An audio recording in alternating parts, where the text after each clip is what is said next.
Okay, welcome back from lunch, everybody. Before we get started on the next item on our agenda, Shelley, do you want to step up to the mic and provide any details for tonight's reception?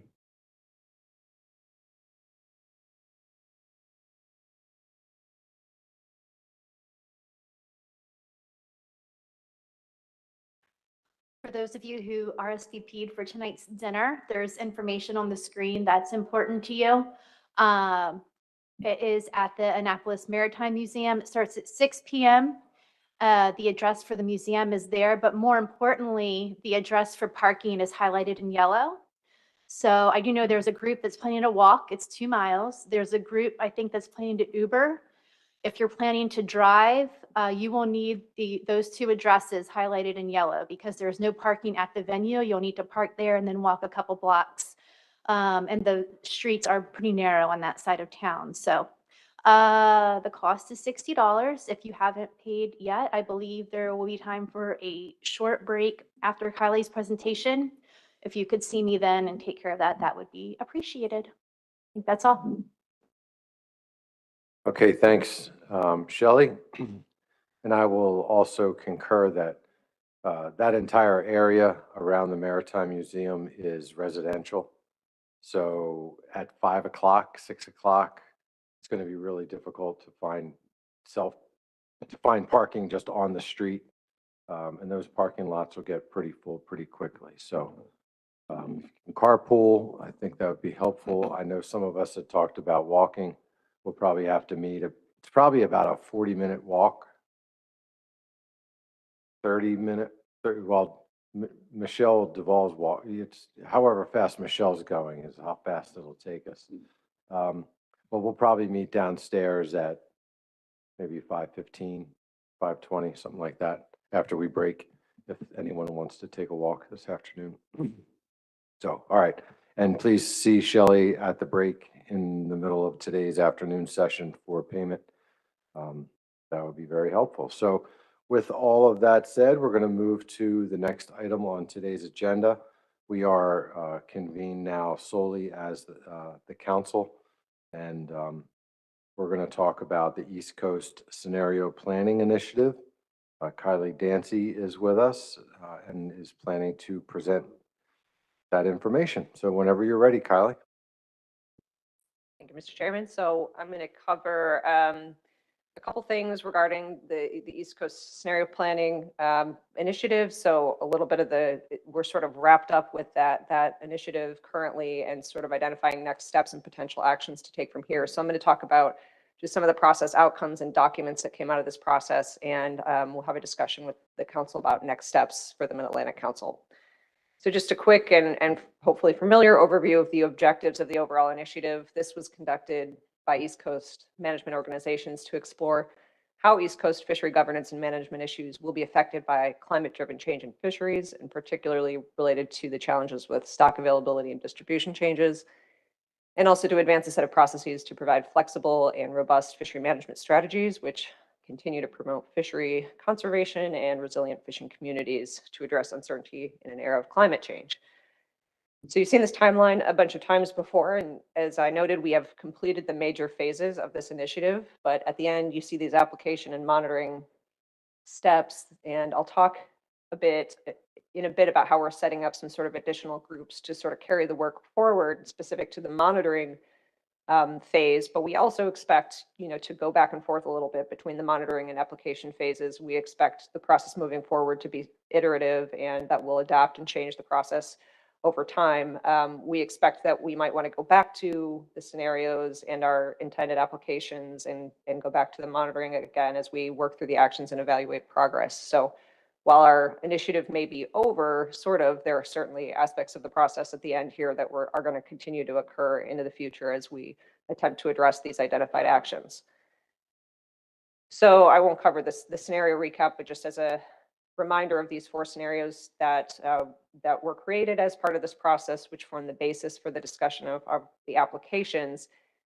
Those were formed with the 2 axes of uncertainty, one being the predictability of conditions and the ability of our science to assess the state of the ecosystem, and our fishery resources. And then on the other axis is stock productivity and replacement. So as we intersected those, we came up with 4 scenarios, which served as the platform for the applications discussions, which kind of revolved around 3 different themes. You've seen this figure before, but just as a quick reminder, there are 3 sort of themes that came through the applications phase through discussions with the different management bodies and as part of the summit. The first one was cross-jurisdictional governance issues. Clearly, that's been a focus of this initiative from the start and has come across as really important to address.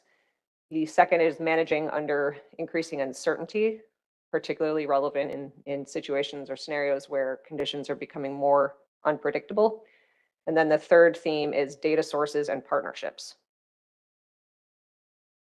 So our sort of outcomes are sort of organized around those themes. The council has already heard about the summit meeting, which was held in February in Arlington and attended by over 50 managers representing the different East Coast councils, the commission, and NOAA fisheries. This was the culmination essentially of the application phase where participants used those scenarios to develop a set of potential governance and management actions resulting from that scenario-based exploration of the future. And so we already kind of talked about the summit meeting a bit at the last meeting where the council discussed scenario planning in April. But at that time, the final summit report was not available. So that is included in the briefing materials for today's discussion, just for the council to review. The summit report is meant to describe the proceedings of the summit meeting, including a description of those overarching themes, the summit design and agenda details, and the summaries of all the breakout sessions and the plenary session summaries, and also to highlight the potential actions that were identified by summit participants under each of those 3 category themes. The summit report was intended to sort of describe what happened at that meeting and essentially gets us to the point of identifying that list of potential actions.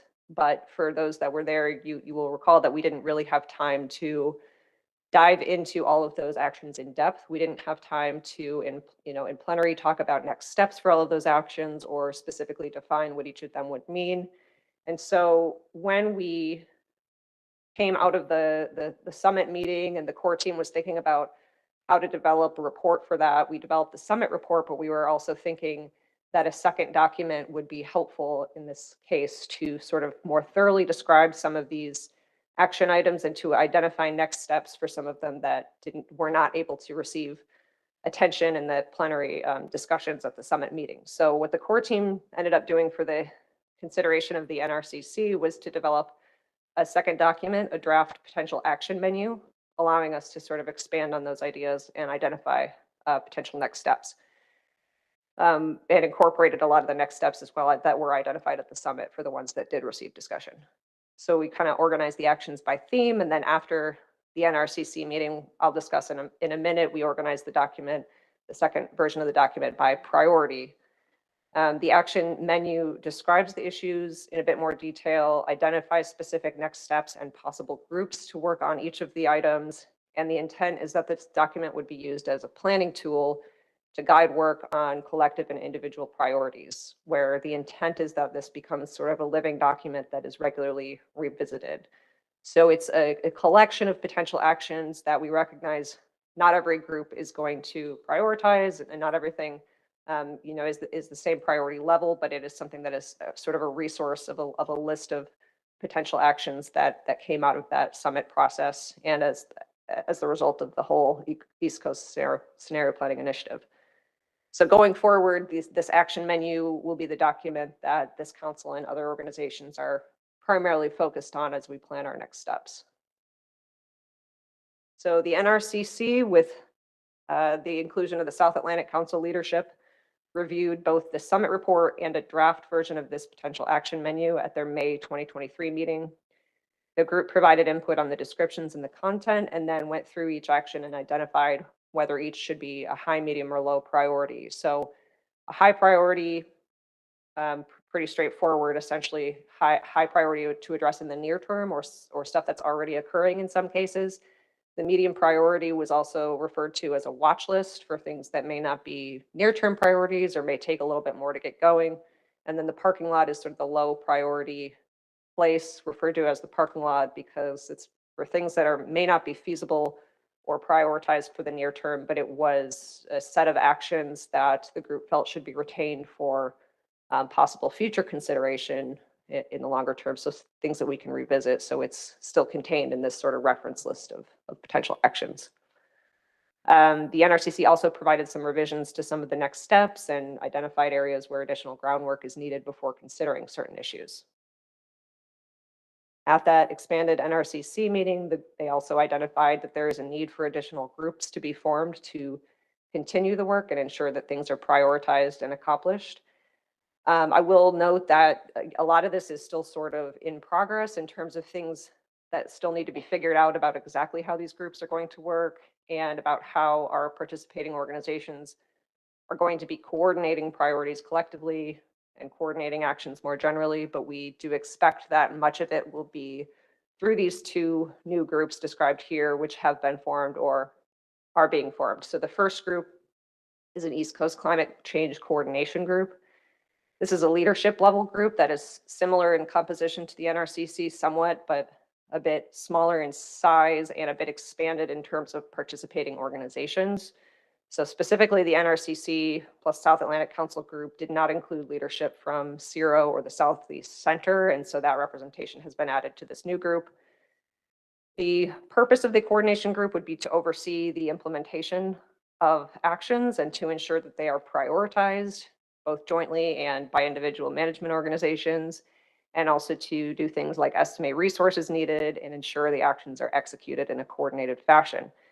So this group would meet at least once a year, possibly more. The second group is the Climate Innovation Group. That group membership has not been identified yet, but we are referring to it as a Climate Innovation Group, which is more of a staff level group and is intended to be a little bit more similar to the composition of the current core team. The intent with that the coordination group, the leadership level group, at their first meeting would more specifically discuss the role of the innovation group. So to sort of define the role of that group a little bit further, but potential areas of responsibility for the climate innovation group include sort of tracking issues, identifying areas that are worthy of consideration by the coordination group, reviewing changes to the factors that are shaping East Coast fishery management, and that includes regularly reviewing and flagging things from, for example, ecosystem status report type documents and things of that nature. This group would also highlight potential actions from the broader list of summit suggestions that may become increasingly relevant in the future. This group could generate new potential actions and could present an update of changes and revise potential actions to the climate coordination group. So this is sort of a group that would track information and sort of raise issues and ideas for consideration by the climate coordination group. So before we talk about the potential next steps for the Mid-Atlantic Council, I just wanted to briefly flag another output of this scenario planning process that was recently finalized, just so the council is aware that there is a scenario planning toolkit out there that we developed as the core team.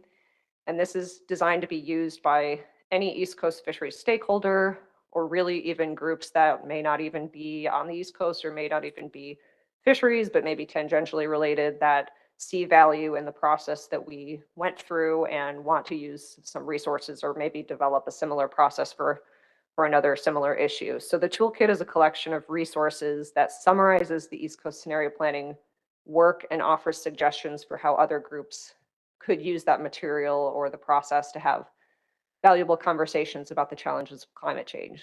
So the toolkit and its resources are posted on a separate page on our website, linked here.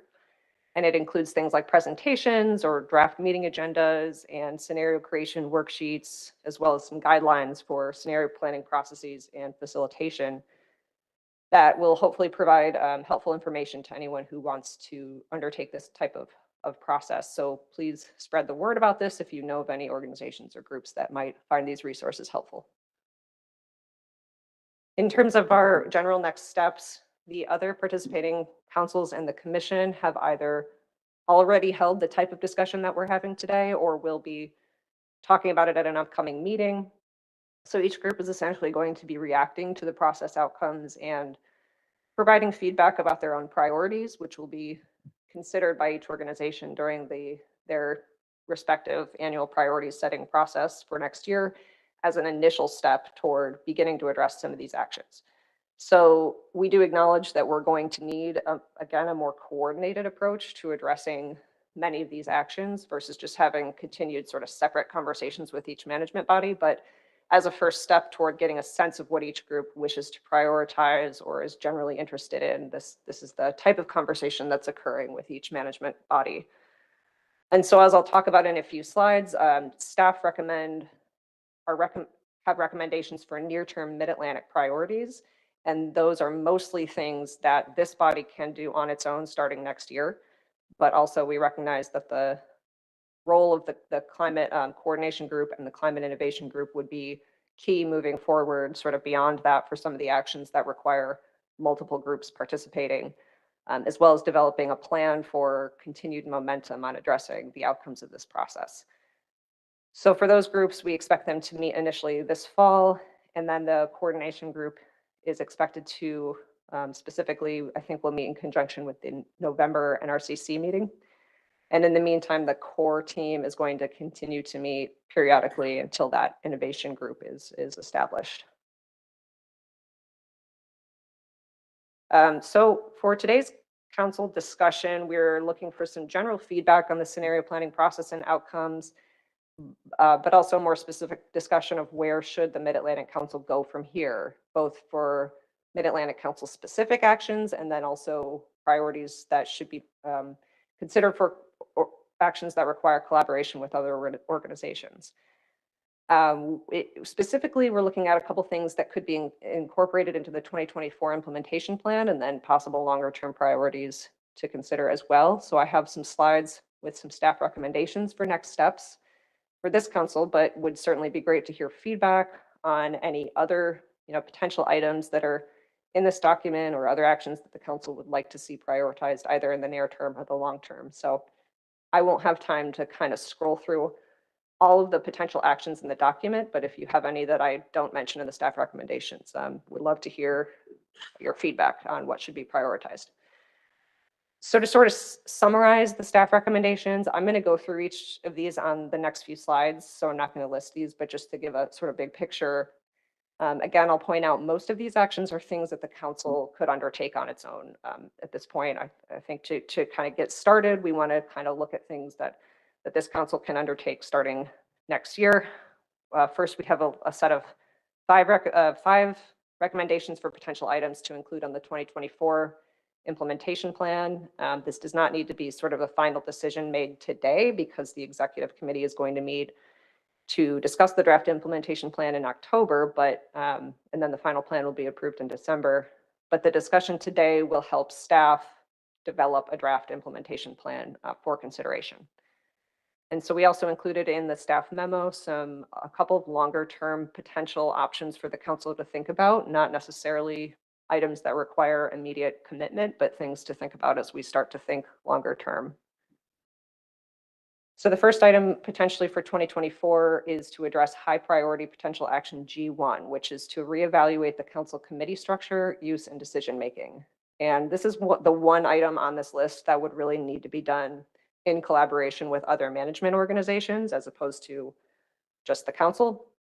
But this is on the list because this is something that got a lot of traction at the Scenario Planning Summit, as well as from a lot of the NRCC members, as something that we should really be considering in the near term. So this action relates to consideration of committee structure, use, and decision-making to address representation concerns related to changing species distributions. And so as described in more detail in the action menu, the council could reevaluate committee representation with a focus on FMPs that may have governance issues related to distributions. And the council could also consider enhancing the role of committees in decision-making and moving toward more alignment in the use of committees across councils to make that more meaningful in terms of enhancing the role of committees in decision-making. So this is why this ideally needs to be considered with other management organizations because of that sort of alignment piece and addressing the representation concerns. So staff recommend addressing the practical next step for this that's identified in the potential action menu, and that was developed at the summit meeting, and that was to conduct a leadership planning exercise to further explore options for committee-based decision making, committee structure, committee use, and committee use building on ideas discussed at the summit. We expect this would probably be organized by the climate coordination group, although there's not necessarily anything preventing something from occurring sooner. Some of the potential barriers and considerations that are described in the action menu regarding this item are that our possibilities for committee membership and voting do have a little bit of constraint based on what is currently in Magnuson. And also there are multiple kind of interrelated aspects of committee use and structure that considered together might add a little bit of complexity to evaluating this issue. And we also need to ensure that any changes made don't make the process less nimble. The second potential staff recommendation for starting to address in 2024 is high priority action G2, which is reevaluating and potentially revising advisory panel membership representation. This relates again to representation concerns and addressing them in part by ensuring that we have adequate advisory panel representation that accounts for changes that are occurring in the fisheries. Our council will go through an advisory panel reappointment process in 2024, since the current member terms run through June 2024. So staff are recommending that when conducting the next AP appointment cycle, staff and the council should explicitly consider how representation needs may have changed or may be changing into the future based on changing ecological and socioeconomic conditions. A couple barriers here in the action menu note that, as we've kind of discussed earlier this week, some bodies have been struggling with AP participation and engagement more generally recently. There's also the potential challenge of trying to reach and engage potential new AP members if we're trying to reach out to new groups that are not currently engaged in the process. Item number 3 for staff recommended items for 2024 is to hire a contractor to conduct a program review of the council's process of developing and implementing fisheries management regulations. This addresses an aspect of high priority potential action M2, which is related to streamlining FMP documentation and rulemaking. One of the top themes that emerged from the scenario planning process is the need to increase our adaptability and nimbleness of the process of developing our management actions and regulations. So we are considering, staff has been discussing in cooperation with GARFO, hiring a contractor to review our processes and our practices for development of management actions to identify opportunities for improvement in areas of efficiency and adaptability. And hopefully we could identify some of those opportunities that would allow us to be more responsive to climate change while still addressing our requirements for all applicable laws that we have to demonstrate compliance with, and also still for providing meaningful public input opportunities. Item number 4 is to integrate scenario planning themes and potential actions where applicable into the development of the council's next strategic plan and research priorities documents. So I believe that process is going to be starting in 2024, and scenario planning themes and actions can be integrated in some cases where it makes sense to do so. To the extent possible, we can look throughout our scenario planning processes and potential actions and try to incorporate that into these documents. One specific priority, research priority that staff recommend adding to the research priorities document is developing some type of process or methodology to characterize and track distribution changes for our managed species in a more comprehensive manner. So that was something that sort of came up during the recent SSC discussion of the next agenda item. So. And then the 5th item is when revising the Mid-Atlantic Council's EAFM risk assessment, which will occur next year, consider high priority action M1, which is identify ecosystem level contextual information that can be considered within the management process to help incorporate climate information into decisions. So development of the updated risk assessment in 2024 could consider the scenario planning outcomes and try to think about alternative ways to integrate to better integrate the risk assessment into management. And in addition, the scenario planning potential actions, together with the risk assessment, could help the council select the next priority project or projects under the EAFM initiative. Okay, so that's the sort of the near-term recommendations. And then in terms of the longer-term stuff, some of this might be a little bit more vague for some of them at this stage, but clearly would need to be, focused a little bit more if made a priority in the future. The first longer-term one is to address high-priority potential action G3, which is develop joint management agreements with the aim of clarifying roles and increasing efficiency. And that recommendation for the Mid-Atlantic Council would be specific to developing joint management agreements with the Atlantic States Commission. That was identified as a high priority next step in the potential action menu, specific to reviewing joint FMPs and agreements between this council and the Commission on summer flounder, scup, black sea bass, and bluefish to identify areas for improved efficacy and efficiency. So the scenario planning process identified that joint management may be something that is potentially occurring more often in the future, and joint management can also sometimes cause inefficiencies in our process and can somewhat complicate our ability to respond quickly and compromise some of our adaptability. So we need to think about ways to make that joint process more efficient and adaptable into the future. The thinking behind putting this sort of longer term is just the number of other things that we might have going on for 2024, both in terms of general priorities and the stuff I had just recommended be placed on the 2024 implementation plan, but this is something staff would recommend addressing in the next couple of years. Another longer term recommendation would be to evaluate potential benefits and needs for development of a recreational study fleet to address high priority action D3, which is essentially expand the study fleet and develop a recreational study fleet. There is a pilot program that has recently started in New England for recreational groundfish for hire study fleet. That pilot is limited to New England groundfish, but could potentially be expanded in the future to other areas and fisheries. And staff essentially is recommending sort of seeing how that plays out and adapting lessons learned and considering how to potentially expand that program once it gets to that point.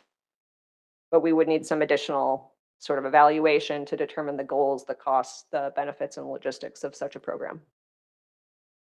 And then the final two longer term recommendations are, in addition to the risk assessment components, the council could consider other approaches to integrating scenario planning outcomes and actions into the existing or revised EAFM framework and future initiatives. And the council could also consider developing some kind of guiding document or policy to consider climate resilience in its fishery management plans and other work. So this could include something like a climate resilience framework for developing and evaluating management actions. So some kind of guiding document against which you would evaluate sort of the potential draft management actions or use to help in decision making. This could integrate considerations across a lot of the different scenario planning actions and themes, and the purpose and objectives of that could be sharpened during a future discussion if it's something that the council is interested in. So that kind of concludes my presentation. Again, this is the summary that I can leave up for reference. So looking for feedback on these and any other ideas for either Mid-Atlantic Council focused next steps or collaborative efforts that you all would like to see moving forward to seeing this council involved in. Thank you. Okay, thank you so much, Kylie. I may see what others have to say first before I offer some thoughts, which I'm going to think about for a minute. But before I call on folks, I just want to acknowledge the hard work and dedication that Kylie and the other members of the core team have put into this effort. It's a multi-year process that has finally come down to some recommendations coming forward to the managers to implement those ideas into something that we use in practice. And Kylie's been fantastic, showing her ability to lead the team and be part of the council process through all of that. So Kylie, thank you so much for all the extra effort that Chris put on top of you to get done. So Chris is the bad guy in this one. Okay, so thanks again. And so I'll look around the table. Obviously, there are some staff recommendations that we are looking for some feedback on. People have questions or want to offer any comments regarding the recommendations. Now's the time. Is there anyone in the room? You can just raise your hand or raise your hand online. Michelle Duval. Thank you, Mr. Chairman. So I'll add my kudos to what the chairman has already said to you, Kylie, and the rest of the core group that has, spent a lot of time and effort developing this. I support the recommendations, the staff recommendations for, the items to include in the 2024 implementation plan, or at least for consideration as we start that conversation. And, I guess thinking about some of the longer term items as well, which, I also support, particularly, the logistics of recreational study fleet and trying to learn from, what is going on in New England there. But, another one that I think might dovetail with some of the work that the SSC has been looking at might be, and it's under theme 2, like managing under increased uncertainty. And that was one, I think, it's M3, but like improving the use of risk policies to account for current and future climate impacts. And I feel like maybe some of I'd flag that maybe for longer term as well. I know that I think the SSC has been doing some work, and perhaps Dr. Rago can comment on that, regarding, I want to say it's the OFLCV guidance document, and looking at, other, like how to better incorporate climate considerations, within that. And, there may be some things in here that dovetail with the SSC's, ecosystem working group as well. So I'll stop there and see if other folks have other things that they want to say, but thank you. Yeah, thanks, Michelle. Mike Penny. Thanks, Mr. Chair. Just a couple of things. One, yeah, again, thanks for the presentation and all the work of the core team to get us to this point. I think, it's really important. There's been a lot of investment in time, money, staff time, all of our time that attended various meetings and provided input. And now it's kind of in our hands collectively as council members, commission members, to actually do something with the results of all of this work and investments that we've all made. And so I really appreciate the recommendations as a really good starting point for this council, and ultimately the 3 councils on the East Coast to be thinking, and the commission to be thinking about next steps and how to actually make progress on a lot of these issues. A couple of thoughts along that line, and I know, sorry for stealing Chris's thunder, that he was going to mention this on Friday during his report, but NIMF's leadership has been working with the 8 councils in the most recent appropriations, the sort of special climate related appropriations. There's $20 million allocated for the councils to engage on and make progress on sort of climate ready fisheries and climate issues.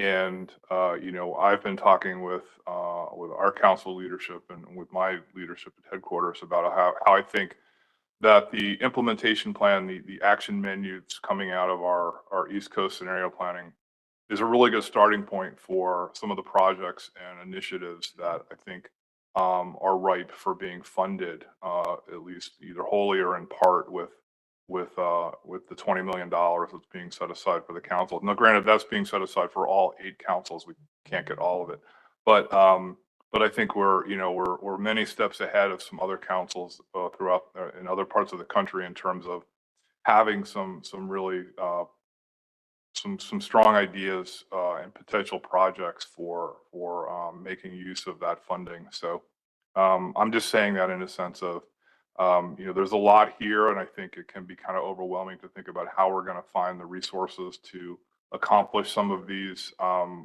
short-term and longer-term goals. But I think there are some resources that the agency will be making available to help move that along.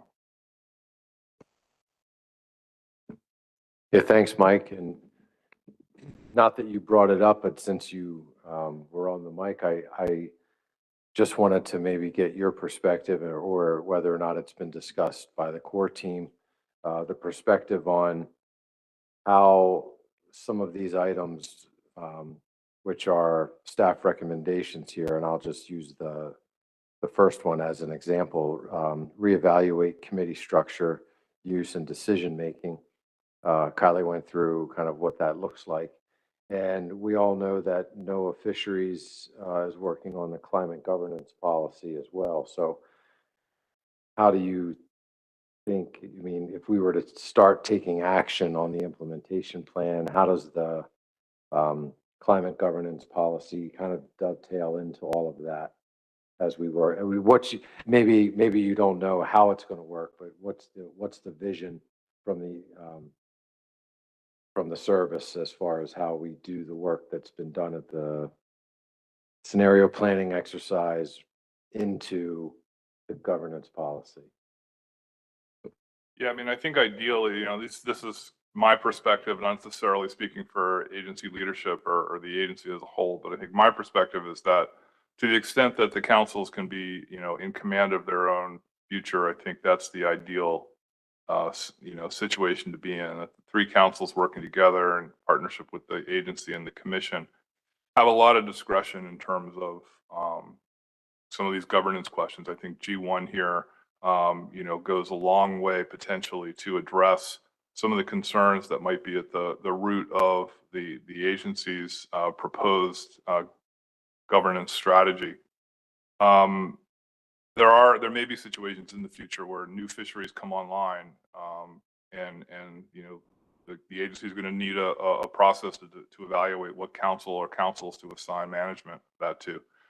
But I think in terms of making abrupt changes to governance structures and council, authorities, I would hope, from my perspective, that the agency would look to the councils first to address those concerns and come up with workable solutions before sort of using secretarial authority to step in and make significant disruptive decisions.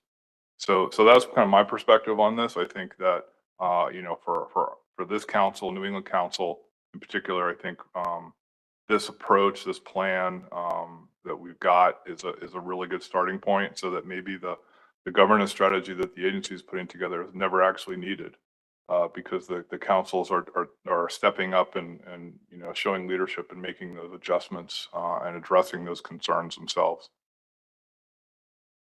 Okay, thanks for offering your perspective on that, Mike. Is there anyone else at the table?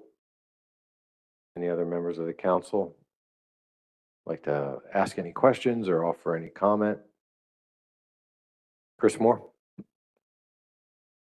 You, Mr. Chair, it's always difficult after lunch to come to the table. Some heavy issues like climate change, governance, and fisheries. I certainly appreciate Mike's comments regarding the draft climate governance policy. We'll be talking about that after we get done with this particular topic. To his earlier point about the money. So it's significant, that we're getting money potentially from the agency to do some of the things we may want to do relative to climate change and shifting stocks and fisheries. It's still uncertain as to exactly how much money we're going to get. So we being the executive directors of the council, have had conversations with NIMS and NIMS leadership regarding how that money should be divvied up. The 8 councils agree that it should be just equally divided amongst the 8 councils. NIMS had other ideas in terms of how they thought it might go, including potentially a competition. So we'll know more about it as things play out over the month of August, but certainly I'll keep the council informed as to how things work. But, just thinking about it as we move forward, and if we do in fact get $1 or $2 or $2.5 million to devote towards research, then the likely path would be that we engage the Research Steering Committee and the SSC in conversations about how to spend it. And basically, the way it would work is it'd be a totally separate grant from the money that we already get to operate the council. So it'd be a different time path, extend over, I think, to 2027, basically allowing us to spend it over a number of years.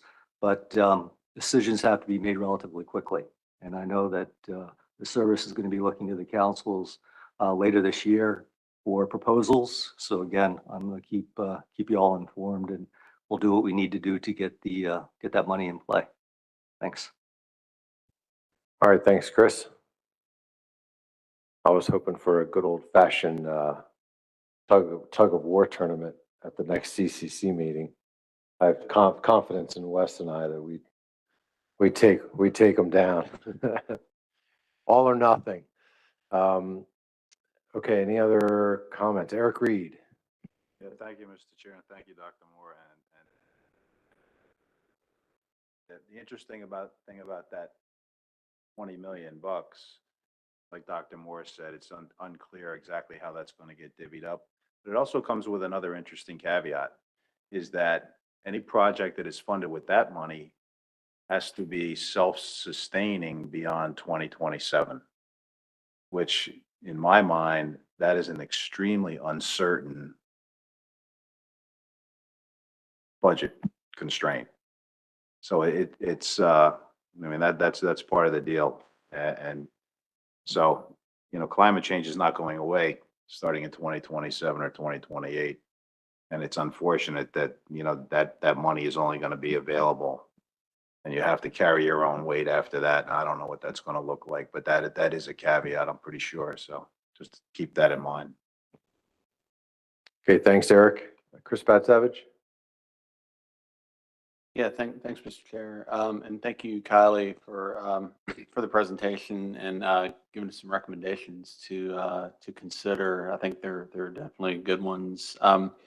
Just want to, I guess, get maybe the staff's perspective on your ideas on reevaluating the council committee structure and potentially revising the advisory panel representation. What kind of things did you have in mind? I mean, every council operates a little differently as far as their use of committees, compared to what we do versus like what the South Atlantic Council does. And then the advisory panel process we have is pretty good, but you mentioned the challenge of just engagement, keeping folks engaged and participating. Has always been a problem, especially if we try to reach out to new folks. So I didn't know what kind of ideas is at least being kicked around internally in terms of what you think about pursuing these two priorities. Thanks. Yeah, so the underlying intent of both of those is really to address representation concerns in the sense of, species that may be changing distributions or species that may have historically kind of expanded beyond the council's membership and jurisdiction, sort of giving a voice to other states that may need representation in the process through more committee participation, and making sure that the advisory panel sort of adequately reflects for the spatial extent of the fisheries and the importance to different states, different user groups, different types of fishing activities that are happening. So it's really, there were kind of a number of different possibilities that were talked about for the committee issue in particular, about how you might change the use of committees or committee structure, but it sort of mostly revolved around sort of making sure that the committees are expanded beyond the states that are represented on the council, and that we increase the importance of committees in decision making so that change is meaningful. And then in order for that to be effective, you would sort of have to make sure there's a little bit more alignment in the ways that the different councils use committees. So this council's had some discussions in the past about that, with adding members to committees and then maybe not using those committees in the same way that, committees might be more heavily used in other FMPs. And so sort of resolving some of those issues to address representation concerns. Yeah, thanks for that, Kylie. And it's a great question, Chris. I'm sorry I wasn't able to listen to the full answer. Chris and I were sidebarring a little bit, but so in my time here as chair, we've gone through the process of working with New England, and this is years ago now, where we added some members from New England to some of our committees to try to balance that representation a little bit more. But as one of you guys said it, everybody uses committees differently. And we don't use committees as often as some of the other councils use committees. And maybe that's part of the answer. Maybe we find a balance, we strike a better balance at the committee level and work our process through the committees even more so than we currently do to get committee recommendations that the council will eventually have to debate and decide upon, with that representation being more distributed throughout the range rather than making that change to the actual council. So there's a number of different ways around that. Kylie has another idea. Kylie? Yeah, I just forgot to mention that I think it'll be important to involve the commission in these discussions as well, just because I think where this council's encountered struggles with expanding, for example, the Summer Flounders Cup Sea Bass Committee in the past is sort of the joint management aspect makes that a little bit more complicated. So we'll need to think about that aspect as well. Yeah, we always forget about the commission. Although a lot of us are on the commission, but we get into this world and we start thinking councils. But yeah, you're right, Kylie. The commission definitely plays a major, significant role in that coordination effort. Is there anyone else that has any comments or thoughts? Okay, so we've got some folks out in the public. Just give me 1 second on that. We'll get to you in just a second. It's making sure that we don't have anyone else from the council. Seeing no other names popping up at this time, I can go to the audience quickly. Will?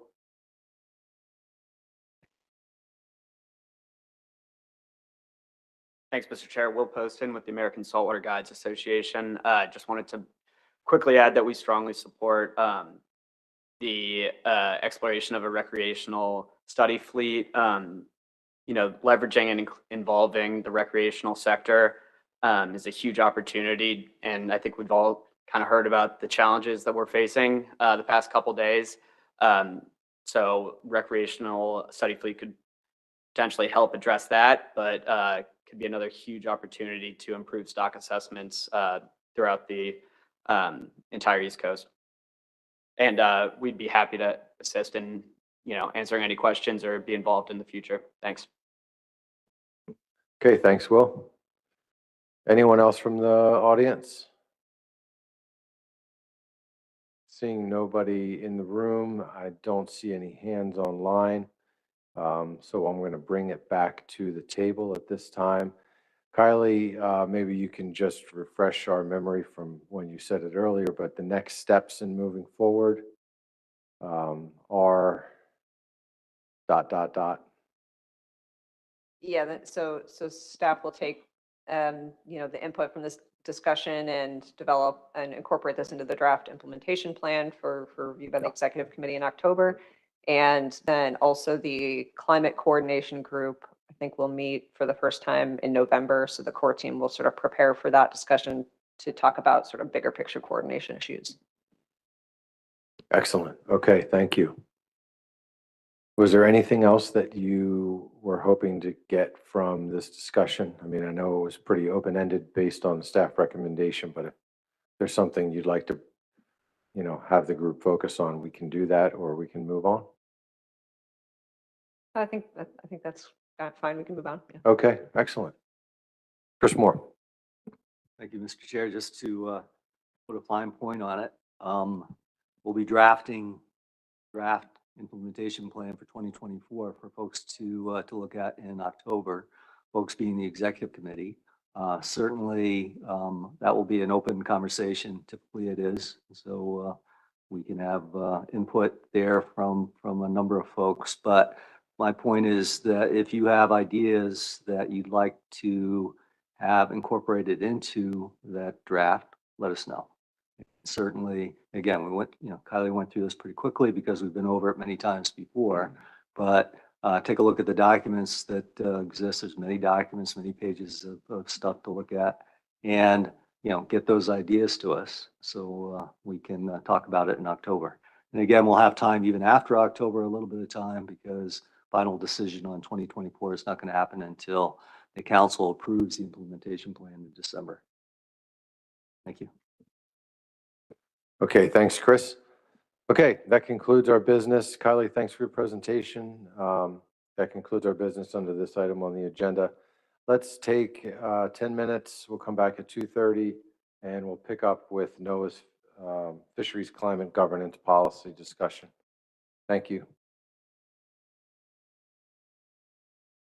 And don't forget to pay Shelley.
This is everybody's 2-minute warning. We're going to get started again in a couple minutes. If you can start to take your seats.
Okay, we're going to go ahead and get started with the last item on today's agenda before our award ceremony and the award presentations after this. So I'm going to turn to, let's see, we've got Kylie and Mary here with us. We also have Brendan Muffley, who's with us remotely. And we're going to be discussing what has already been brought up in the previous discussion, but we're going to talk about NOAA Fisheries Climate Governance Policy. And I don't know who's going to start. Kylie, are you starting the presentation? So whenever you're ready, Kylie.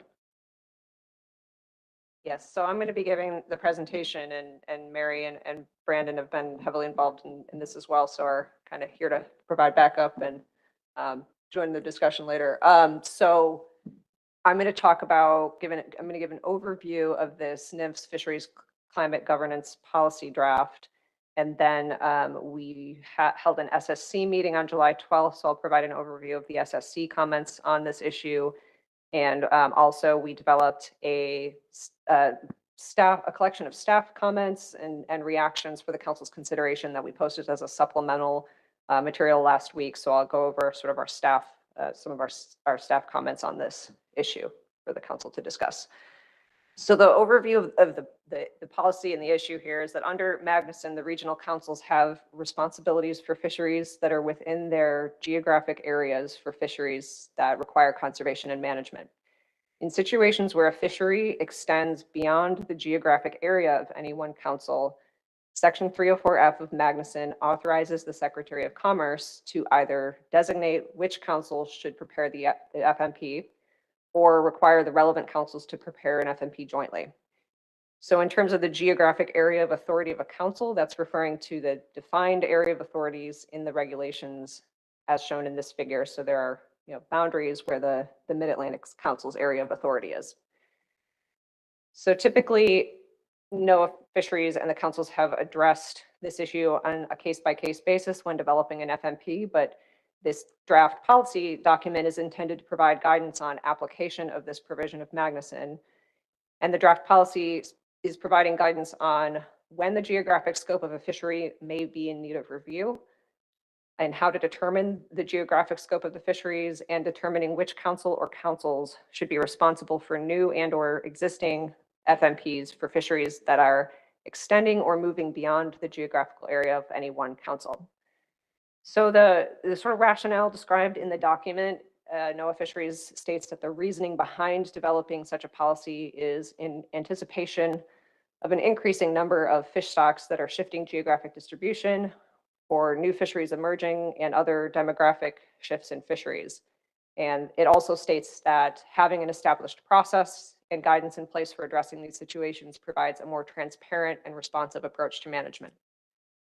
So I'll talk about how the policy works in a minute, but just wanted to briefly emphasize that as most of you I think are aware, this would have pretty big implications for the Mid-Atlantic Council, given this council's position on the East Coast and the number of fisheries for which our management unit extends beyond the council's jurisdiction boundaries.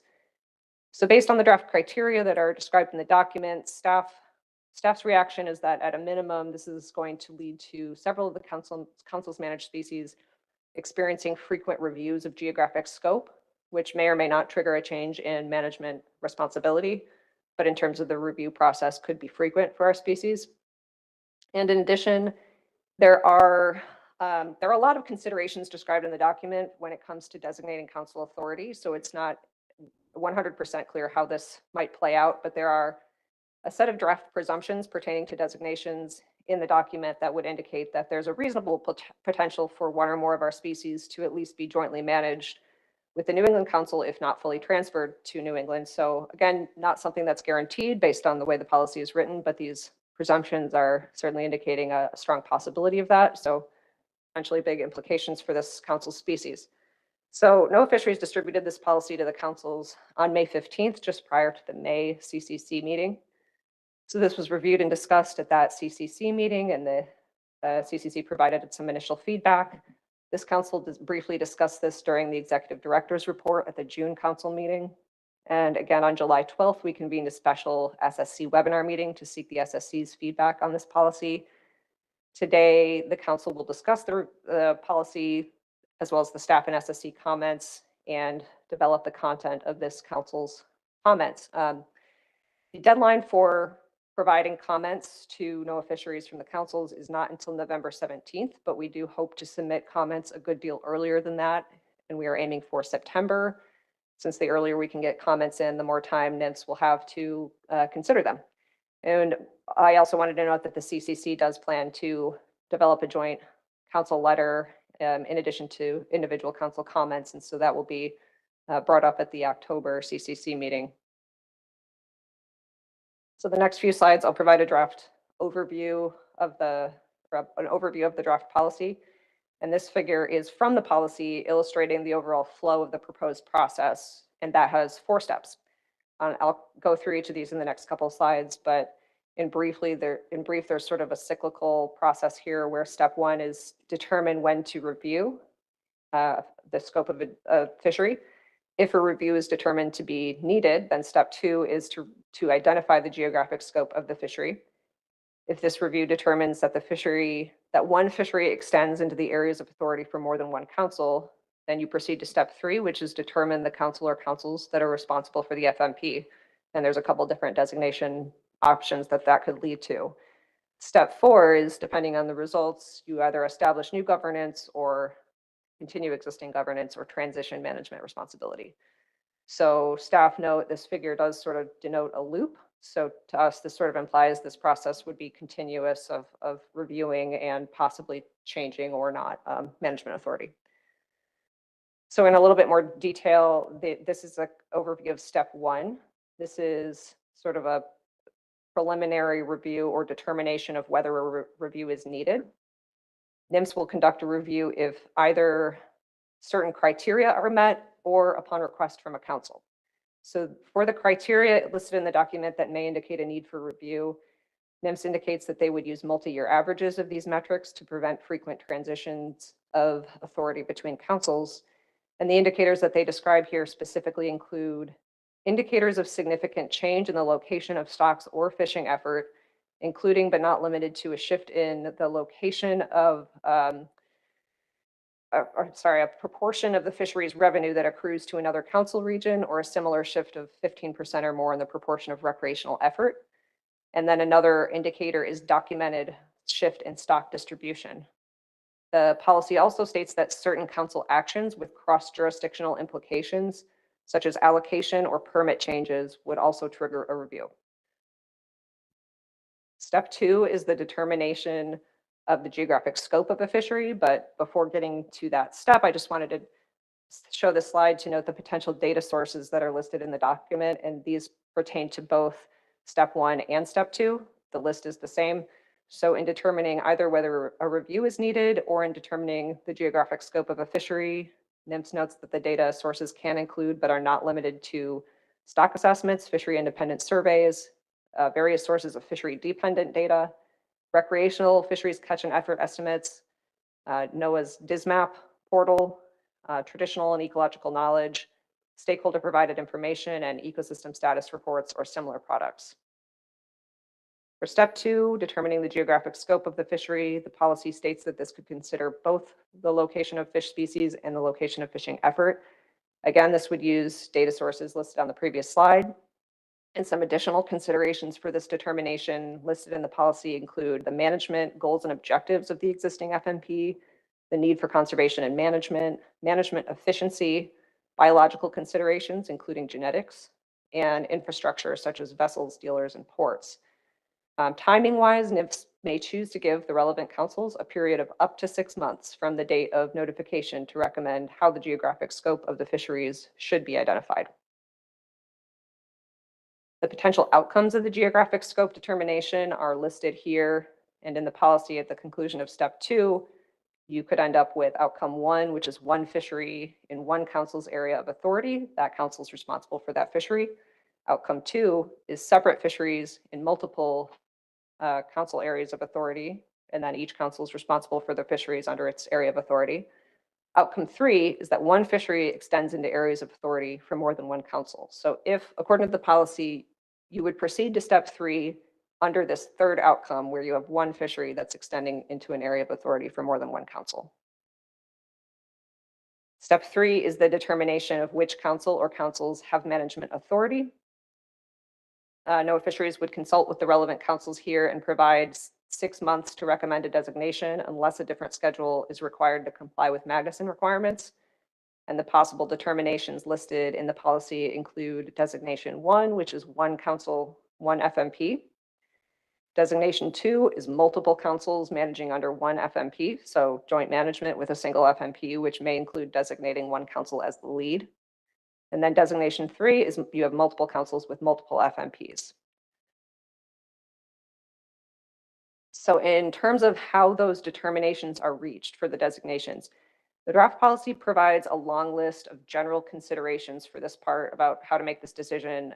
This is a condensed version of that list. I'm not going to read them all out, but they do include various pieces of information about management, the stock distribution, stakeholder representation, location of fishing activities and landings, Magnuson National Standards and data, and other factors. So there's a long list in the document of things that might be considered in designation of the appropriate council. And then following that, there is a section with presumptions pertaining to designations.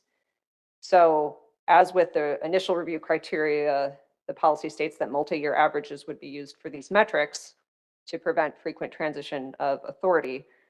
But the presumptions state that if more than 75% of a fishery's landings revenue accrues to or recreational effort occurs in another council's jurisdiction, there is a presumption that NOAA Fisheries will assign or reassign management authority to the other council. If 40 to 75% of revenue or recreational fishing effort occurs in another council's jurisdiction, there's a presumption that it will either be jointly managed or assigned to multiple councils to develop multiple FMPs. And a third presumption that seems to be in draft form states that if data from non-fishery dependent sources indicate that somewhere between 15 and 75% of distribution change in the stock location, then NIFS is seeking input on how to establish the presumption here. So lastly, step 4 is transitioning to revised council authority. If change is determined to be necessary, the policy states that at least 2 years should be provided as a transition period. During this time, the existing FMP and regulations should remain in place until superseded by the new responsible council or councils. However, it's also important that the fishery remains compliant with Magnuson and other applicable laws during that time. During this phase-in, there's a presumption that no modifications to allocations or permitting should take place during this time, and that would be the responsibility of the new management council or councils. There are some additional considerations listed in the policy about how to mitigate disruptions to the process to the degree practicable, including providing for adequate knowledge and staffing transfer, including between the regional offices and science centers if necessary, and to have a plan to address data collection, storage, and access issues. So that's the overview of the policy, and I'll move on to the SSC comments. The SSC met for a half-day webinar on July 12th to address 5 terms of reference developed by the council. The SSC provided a lot of very detailed comments, and so over the next few slides, I'm only going to provide a condensed version here, not a comprehensive review. So please take a look at that report for additional detail. Term of reference 1 asks the SSC to comment on the overall process to review the geographic scope and/or council authority. The SSC, recognizing that stocks and fisheries are shifting as a result of climate change and other drivers, did support the attempt to proactively define an adaptive procedure to address the likely consequences of such shifts. So they broadly agreed with the need for transparency and forward thinking on these issues. However, the SSC commented that the objectives of this policy should be more clearly and specifically defined. They noted the councils have been dealing with the issue of stocks extending beyond the council management jurisdictions for decades, and it's not clear why this policy is needed now or what objectives it's trying to address. They also discussed that NOAA directives do not have the force and effect of law, so given this, it was a bit unclear to the SSC what the purpose and utility of this guidance would be. In addition, the SSC noted that ideally a policy would have specific objectives that could be used to define the appropriate metrics used in that policy to evaluate if management intervention is needed. And the lack of objectives in this policy makes it impossible to assess the appropriateness of the proposed indicators and thresholds. The SSC agreed that major changes to management to the degree of changing the primary council responsible for a species or FMP should be a last resort after other potential options have been deemed insufficient. And they noted the implications of this are large for many different stakeholders and management partners, and a meaningful stakeholder input process would be important. The SSC also noted that there seems to be a presumption of unidirectional shifts, but that not all species will necessarily shift in the same direction over both the short and the long term, and some species may see shifts in multiple directions over time. They asked what would happen in that case if a species shifts and then it shifts back to their earlier distribution, and would the management structure revert as well? Additional comments on term of reference 1, the SSC noted many components of the decision points are not operationally defined and thus might not lead to predictable and scientifically defensible decisions. This would limit the benefits of transparency. That's one of the goals of this directive. However, some of the other aspects of the decision points are defined very specifically, like the 15% thresholds, but the policy does not provide any evaluation or justification for those choices. The SSC noted there is no process specified for independent scientific peer review of these determinations or designations, and that this might lead to poorly justified and expensive changes to the status quo without compelling scientific evidence. The SSC also noted it's unclear how this process interacts with, if it does, with other NIMS guidance related to management under climate change, like National Standard 3 and the agency-wide EBFM policy and roadmap. Term of reference 2 focused on the technical components of the policy, including the proposed criteria, metrics, and data sources. Again, this SSC noted some consideration should be given to the purported permanence of the changes in these factors. So a lot of the document seems to operate on the assumption of more permanent changes, and also presumes that changes are caused by climate change instead of other possibly more temporary factors like management decisions. And so in addition, they noted that the criteria or indicators for review or determination of jurisdictions may not be the same as those that were used to establish jurisdictions originally. The SSC commented that the criteria currently seem to conflate the footprint of the biological stock and the footprint of the fishery or the fishing effort.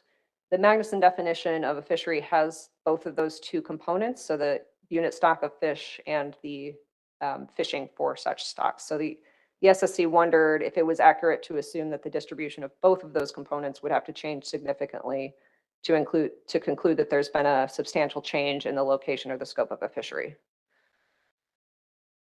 Also on term of reference 2, there were many comments from the SSC related to the fact that a documented change in a stock's distribution is not necessarily easy or straightforward to define and analyze.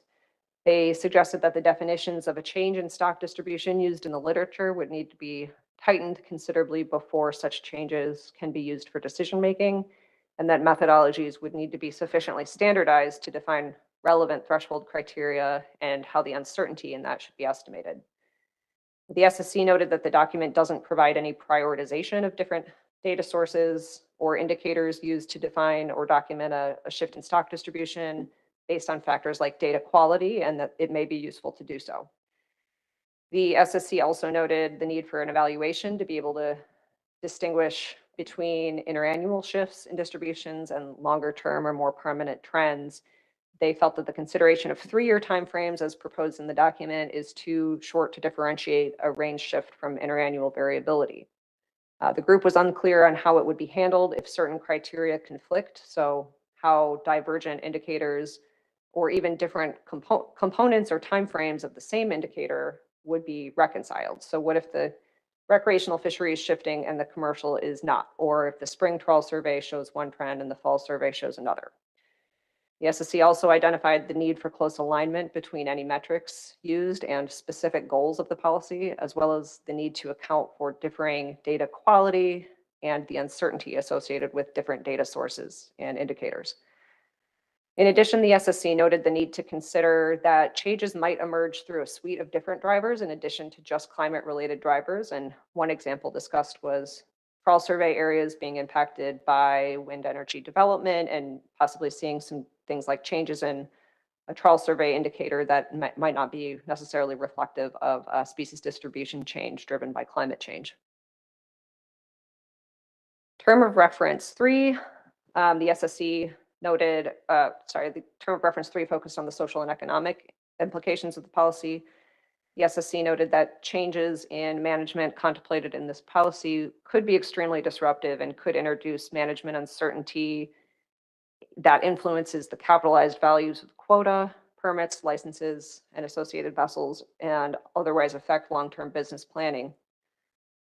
They also said that the draft policy relies on currently inadequate data collection programs, and we just don't have the information to predict changes in markets, entry and exit, changes in home port, profitability, things like that.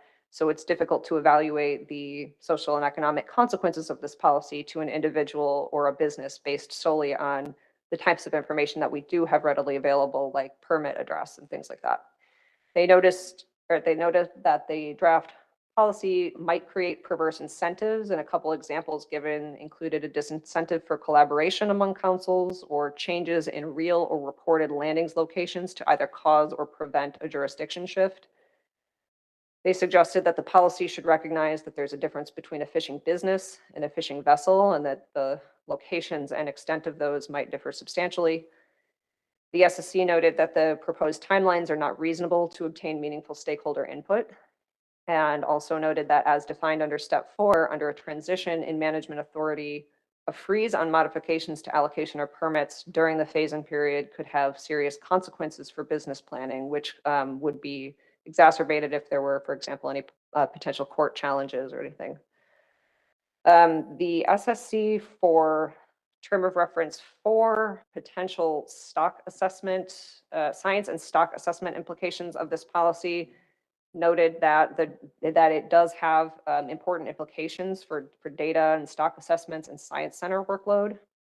It was noted that changing the council in charge of an FMP might change the science center that provides advice. And if this occurs, it was not clear if there would be a shift in resources to go along with that.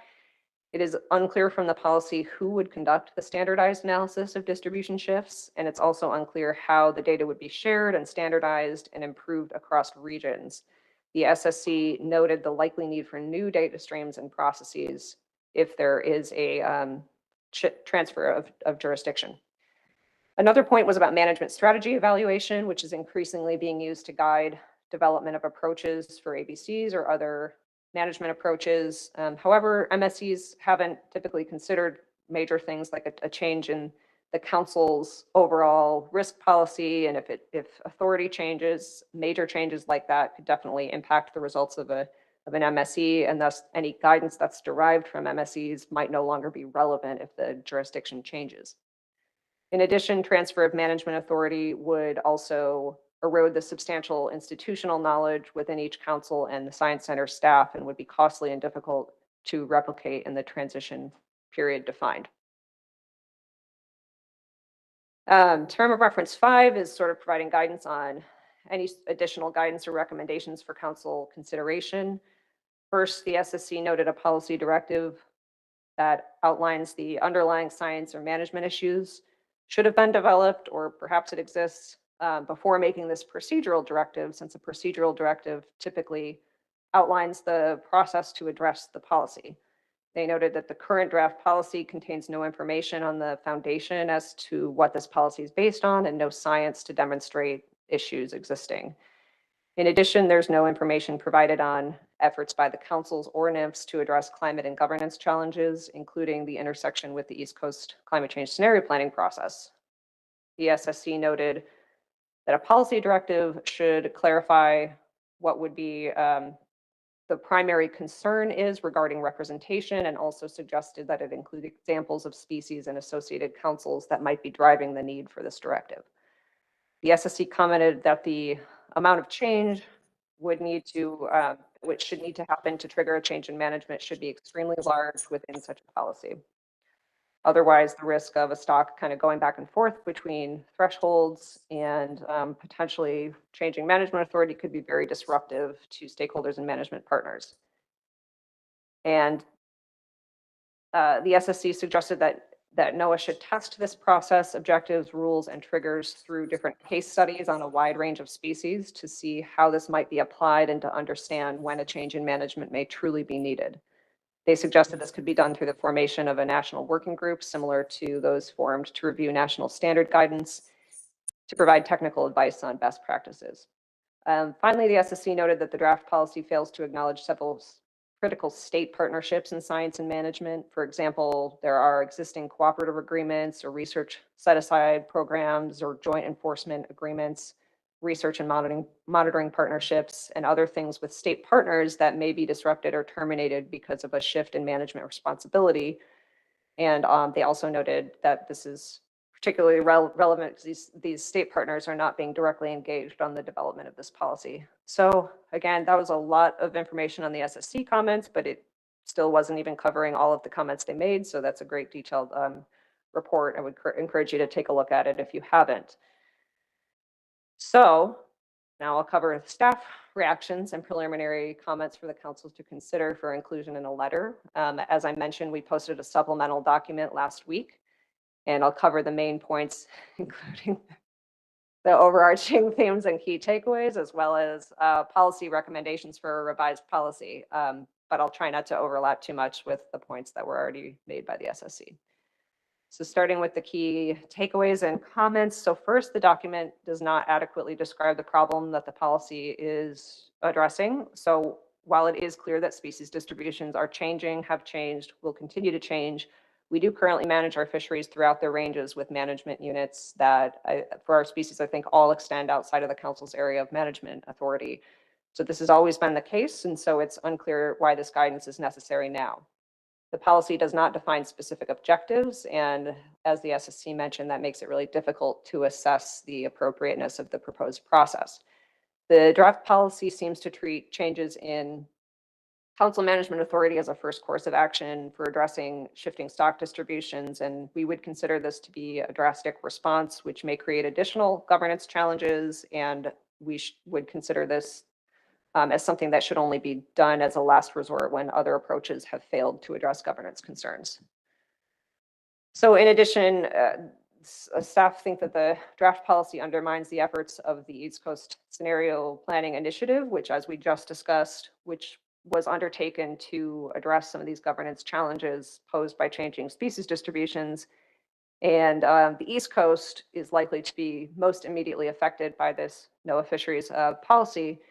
And so since a number of actions were identified through the scenario planning process, we recommend that those should be prioritized first before using an approach like this. We believe the draft policy is overly prescriptive, and such a policy should map out general principles, and that it's really difficult to provide appropriate specific criteria and thresholds that might not be appropriate to apply across all species, fishery management plans, and regions, particularly if there's not a strong justification provided for those metrics. We also have concerns that the policy as written could lead to very frequent reviews for many species, and that creates the possibility of frequent changes in authority, but In addition, that's also, even the review step could be disruptive just in terms of the staff time between the agency and the council required to conduct frequent reviews. And that could divert bandwidth from other critical projects. On the criteria contained in the document, staff believe some of the review criteria are potentially problematic or unclear in their intent or justification. So we have particularly strong concerns about how heavily relied upon commercial revenue and recreational fishing effort are in this document, given that these metrics don't seem to be adequately assessing the underlying intent to evaluate changes in the location of a fishery, particularly when used alone or just with a few other metrics. Many of the triggers and thresholds seem arbitrary and lack justification, and the suggested timeframes for review seem too short to capture meaningful change and long-term shifts. We are also very concerned with the inclusion of certain council actions as a review trigger, since that's very broad. It's also unclear how exactly it's tied to the geographic scope of a fishery, and it does have the potential to lead to frequent reviews and potentially to disincentivize certain types of management actions. The draft policy doesn't acknowledge the complexities of evaluating changes in stock distribution. So as discussed by the SSC, this is a very complex issue. Different conclusions might be reached with different data sources or methods, and the guidance should at the very least clarify that evaluation should meet the standards of best scientific information available and include a peer review component. But it should also acknowledge that this is not necessarily a straightforward analysis for all species. Finally, we thought the draft policy is difficult to follow and it lacks some critical information that would be needed to ensure consistent and predictable implementation, as well as to clarify who will be doing what. So review of this document produced a lot of questions from council staff. Those are also contained in our briefing document. I'm just going to very briefly zip through those. What's the rationale for a procedural directive? Is it linked to a policy directive? The policy states that initial reviews have been conducted for most managed fisheries.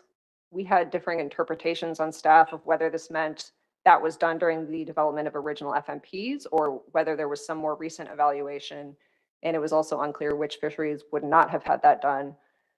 Does the policy apply at a species or FMP level? How does it differ for new and emerging fisheries versus existing FMPs? What is the role of the commission in this policy? What's the basis for the metrics and triggers in the document? How would divergent indicators be reconciled? What constitutes a documented shift in stock distribution? How do you separate the longer term trends and again, reconcile divergent indicators in stock distribution? Would this policy be applied to all species, including those for which the management unit has always extended significantly beyond the council jurisdiction boundaries? Or would it only apply to species that have exhibited recent changes or a certain degree of change over time and geographic scope? Similar to the question posed by the SSC, the MSA definition of a fishery includes both the stock footprint and the fishing effort, and would both components need to change significantly for a change in management authority to occur? This is the last slide of questions. And then I have some recommendations. So will council budgets be modified to reflect change in the workload of resources needed associated with a management authority transfer? Who specifically would be responsible for each step of the process? And where the council doesn't have responsibility, what is the council's role or involvement? Who will be tracking all of these indicators for all council managed species, and what kind of external review might occur for each step? So in summary, we think that the draft policy has a number of concerning issues or questions that it raises. However, we recognize that 304F is an existing provision that provides the Secretary of Commerce the authority to designate the councils responsible for a given fishery. So in recognition that greater transparency could be beneficial, if NOAA Fisheries maintains its position that a policy is needed on this matter, staff advised that the following general tenets be incorporated in such a policy. First, we recommend that NOAA Fisheries should engage with the councils directly on development of a revised policy, ideally via the recently created CCC Climate Change Working Group. The policy should provide a clearly defined description of the problem and tie reviews to specific documented governance issues. Reassignment of management authority should be a last resort to be applied when other attempts to address governance concerns have failed. And the process of reviewing geographic scope and modifying authority should include levels of analysis, documentation, and public input, at least on par with an FMP amendment. A policy should be designed such that reviews of geographic scope begin at the request of one or more councils, and that those requests highlight a specific governance challenge and a problem statement. If criteria or metrics are used in the policy, they should be technically robust with a well-supported connection to clearly defined objectives for evaluation. And determinations should be reached using multiple factors, including stock distribution, fishing location, shoreside factors, and unique characteristics of a fishery and more. We recommend that there should be separate policies processes applied to new and emerging versus existing FMPs.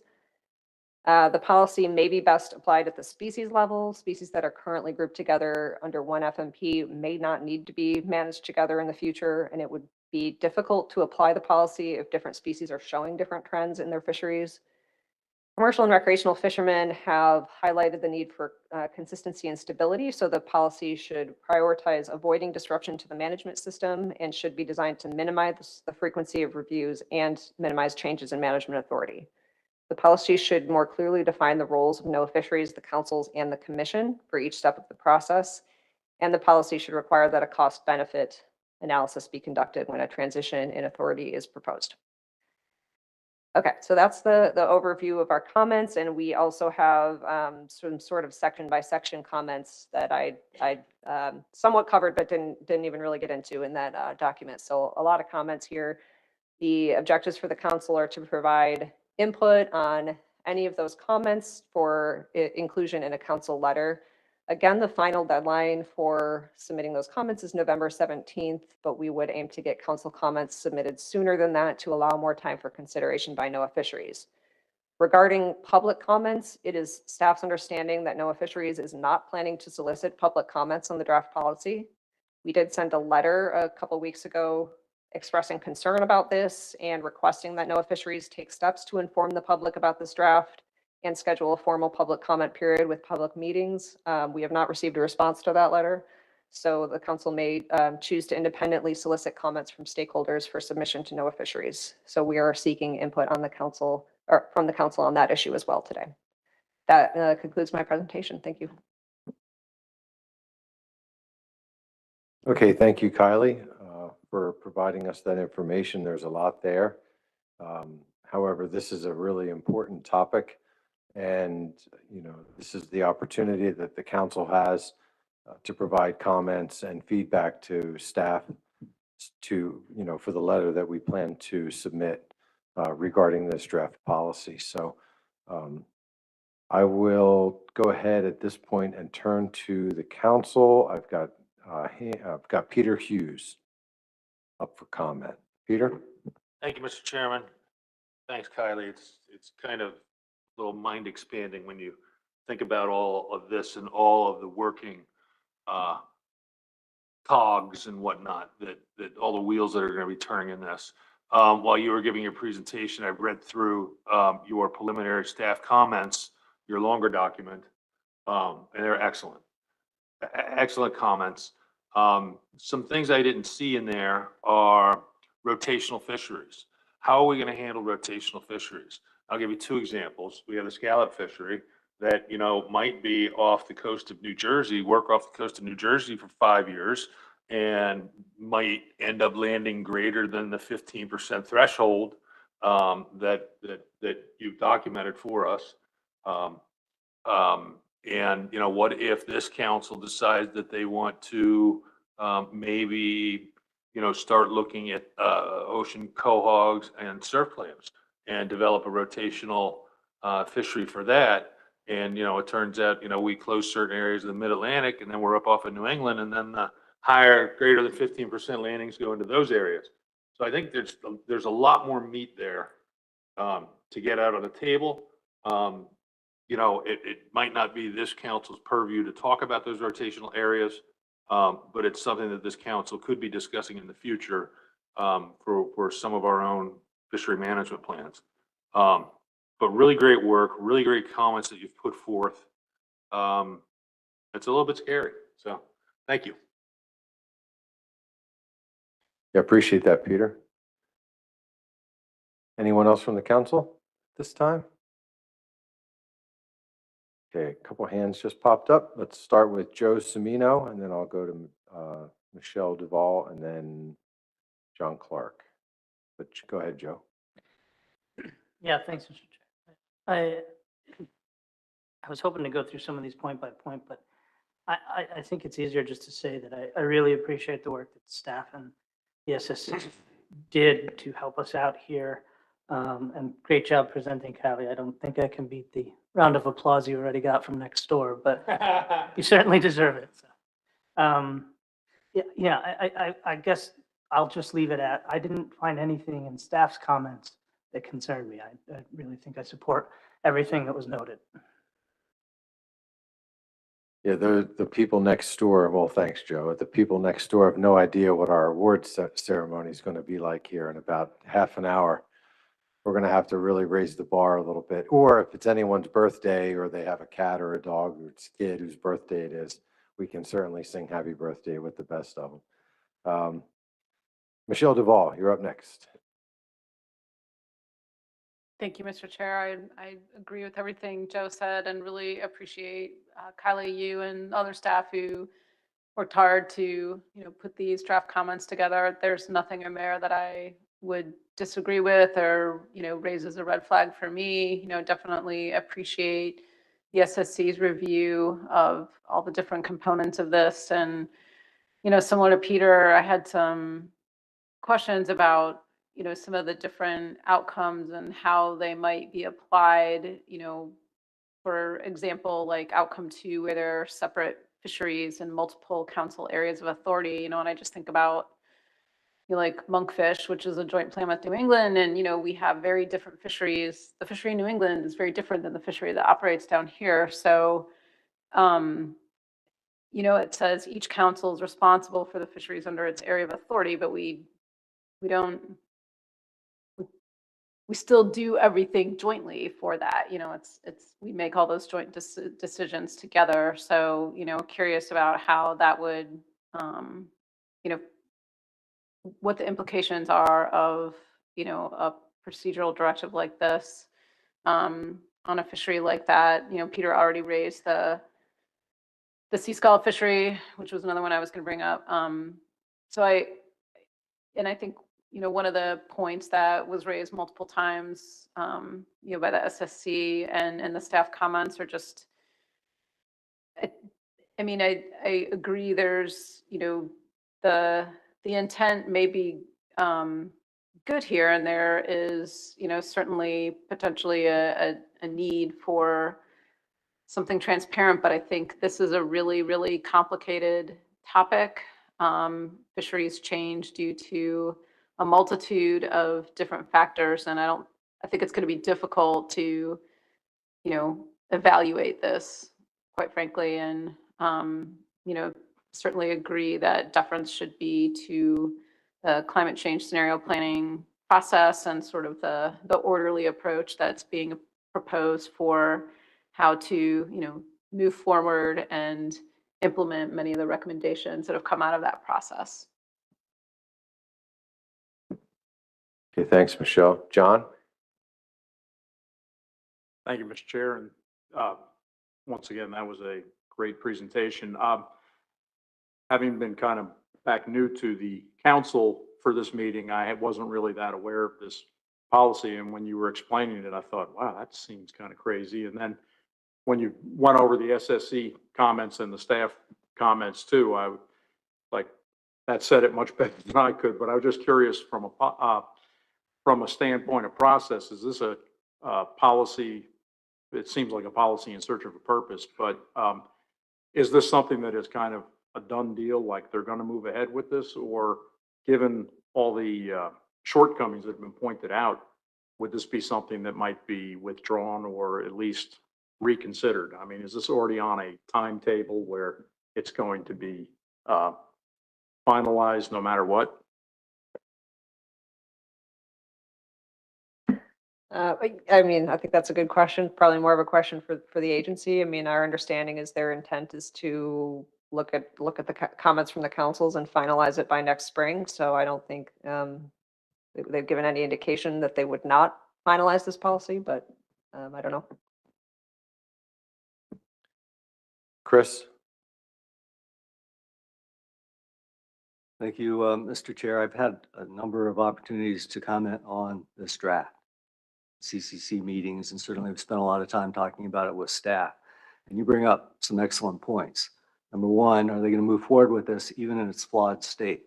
So our letter should say that you don't move forward with it in its current form. And in fact, think about all the other things that are happening relative to scenario planning and the output from that particular exercise.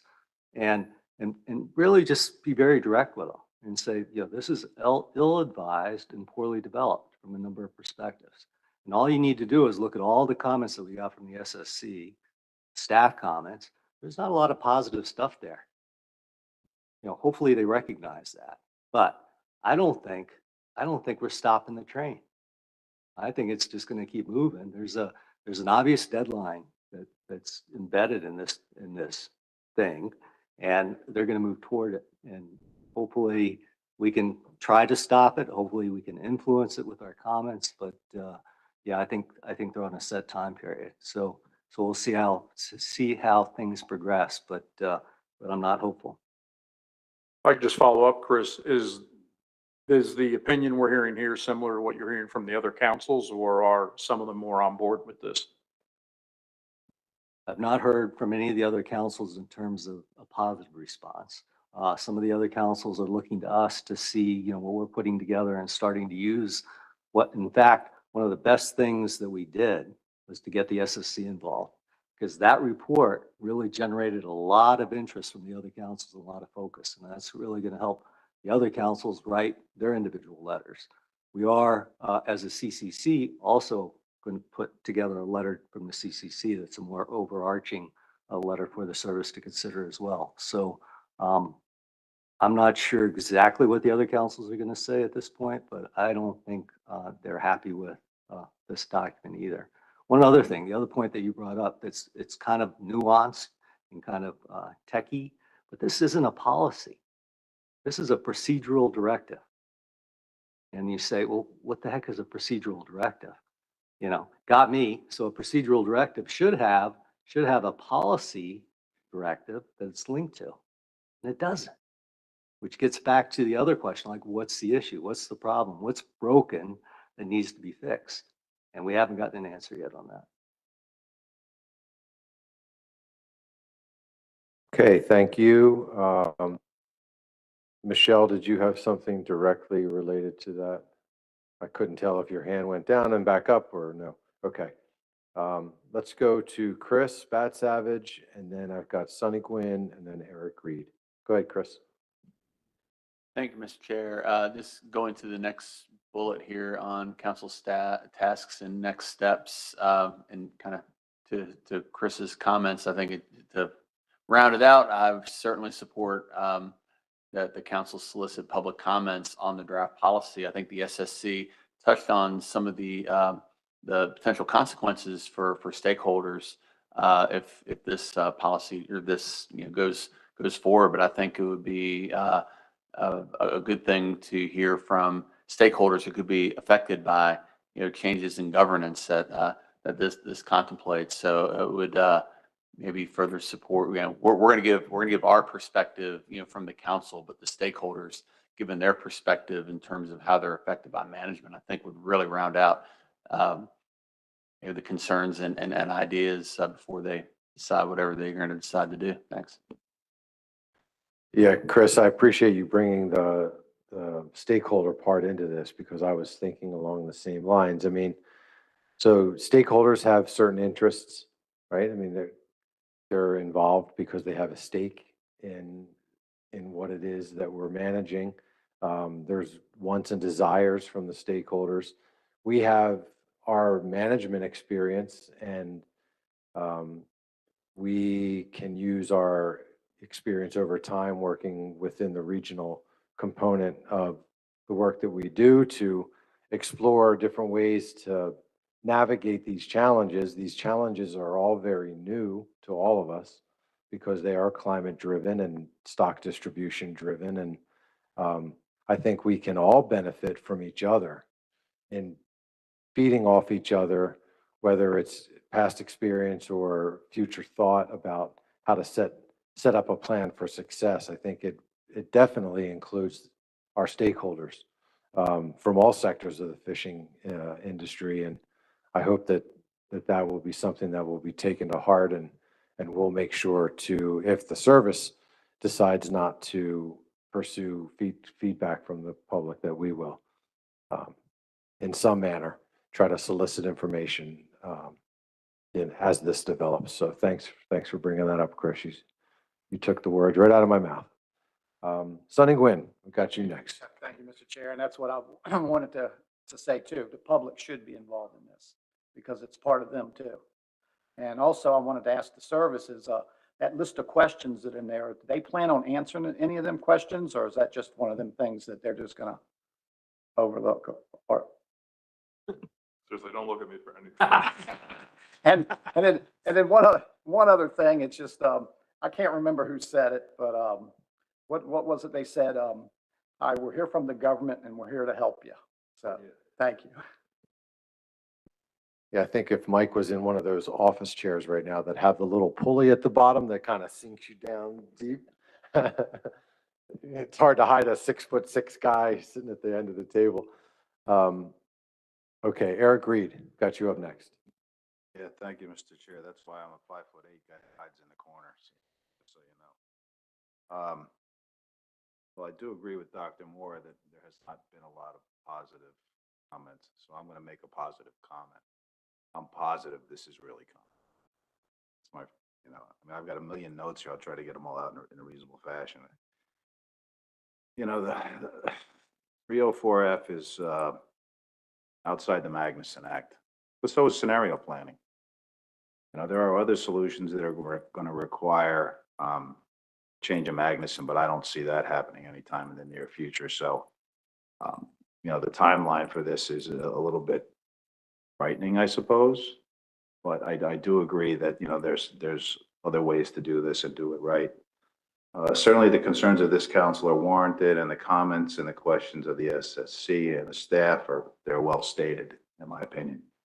I agree it's a really important topic, you know, and unlike the other 6 councils, New England and the Mid-Atlantic are going to be on the, you know, we're first in line here because the effects of climate change are affecting our 2 councils more than anywhere else in the United States. And I don't mean to not include the commission or the South Atlantic, but, you know, the Caribbean is kind of off by itself. The Pacific is, and the North Pacific and the Hawaiian Islands, the Western Pacific, they're separated by such a distance that this is not necessarily going to affect them, but it's going to affect us first.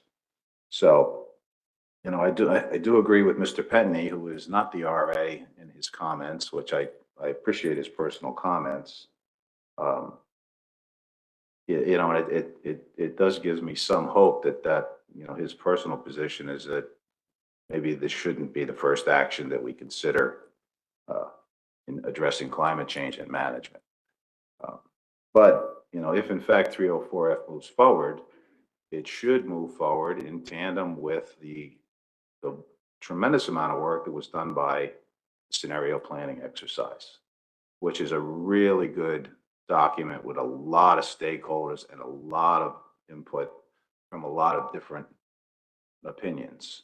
I'm not able to say that 304F is maybe as well attended as scenario planning.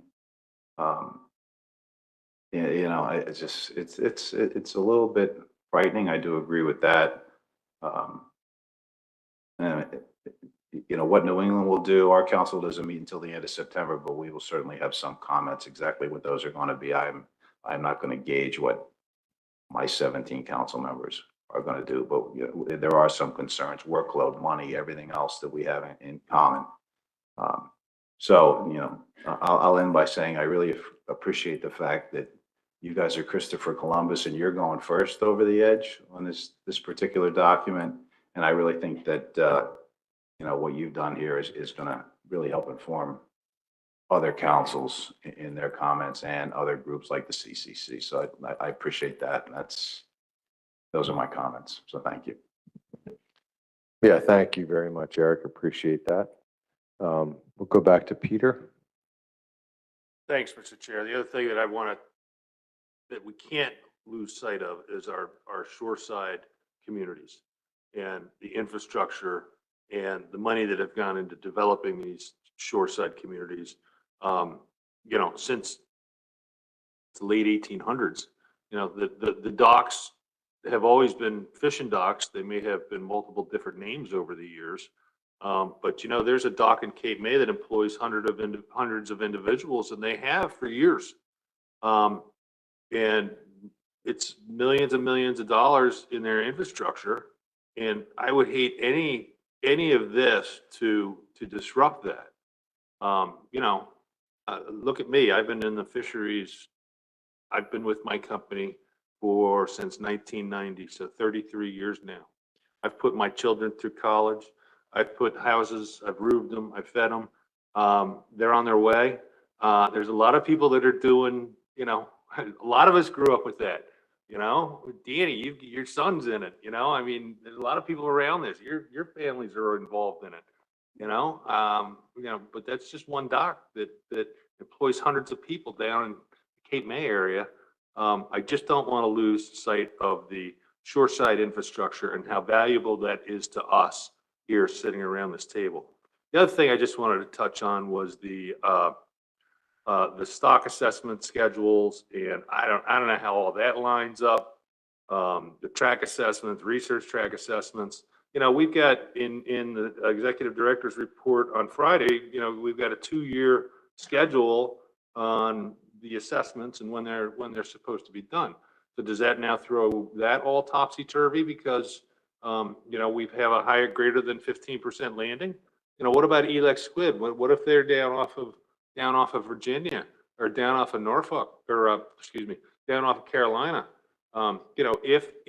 If there was the shoreside infrastructure to be able to process those squid, those boats would go into those docks because it's a straight line in. It's a straight shot into those docks.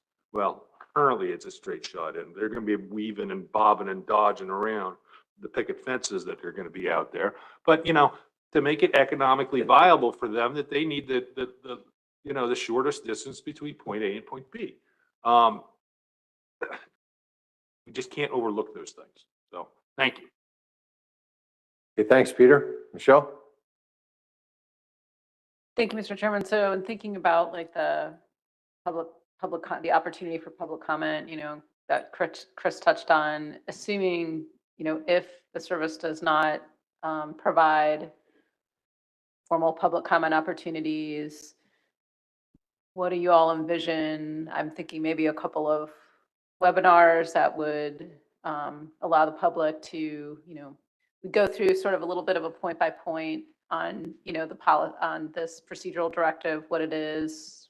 I anticipate maybe you'd highlight some of the SSC reactions to the policy and perhaps what, the council staff concerns that have been highlighted here. Is that something along the lines of what you all would think about? And I have a couple of follow-ups after that.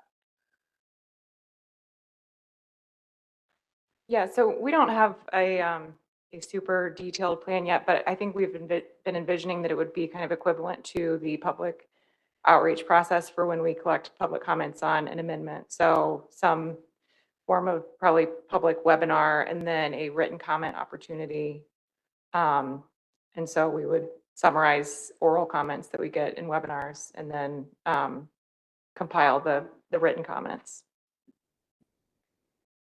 And so, I guess, so my next question, so you all said that would be submitted to the service separately from the council's comment letter. Would you all wait until those public input sessions are complete before submitting our comments?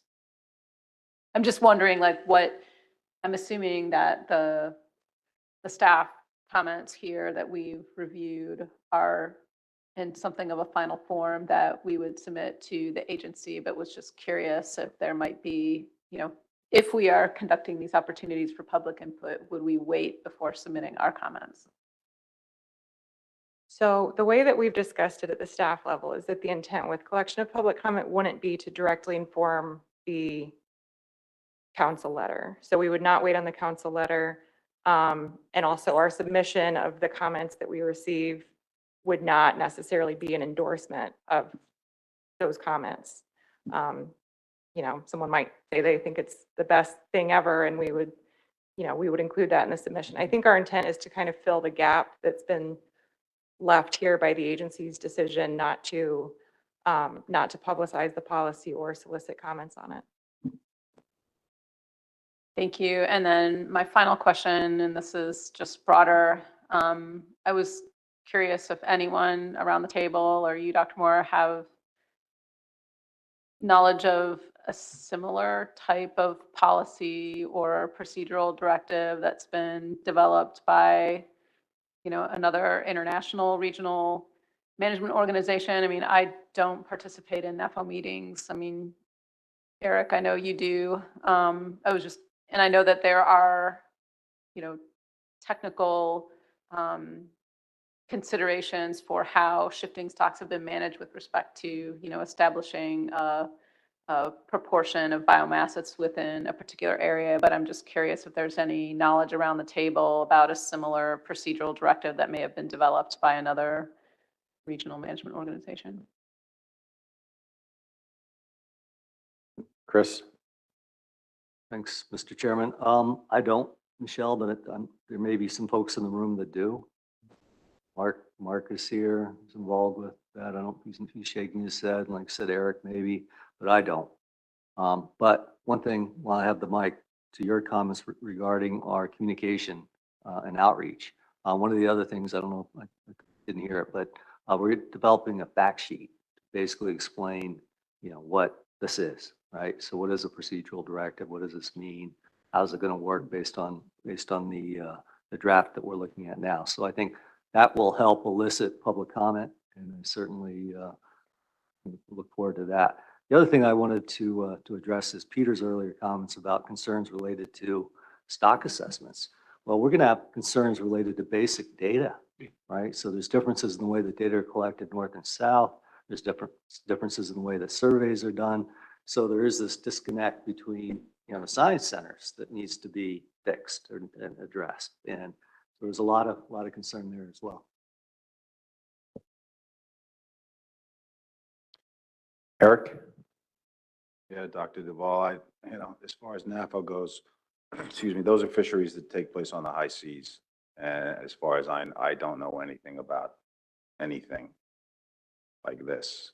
I mean, Magnuson in itself is unique in the world of fisheries management. So I think it's a pretty unique situation, but I can't guarantee that there's been some other action, maybe in the EU or something like that, think Brexit or something like that, but I couldn't possibly begin to tell you about that.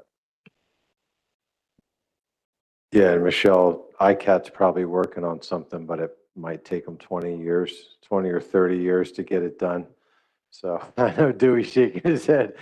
We've both been involved in that process, and it's this one is a little quicker than the ICAT process. Yeah, got Dewey all worked up now. Sonny Gwynn. Yeah, thank you, Mr. Chair. Just listening to the presentation and all the comments around the table, it sure sounds like to me that they're creating more problems than they're fixing. So I can certainly hope they take that back to the office, when they go back to the office, and let the higher ups know that what we're saying. They're definitely creating more problems than what they're fixing. Thank you. Okay, thank you, Sonny. Are there any other comments at this time from members of the council? You can put your hand down, Sonny, it'd be helpful.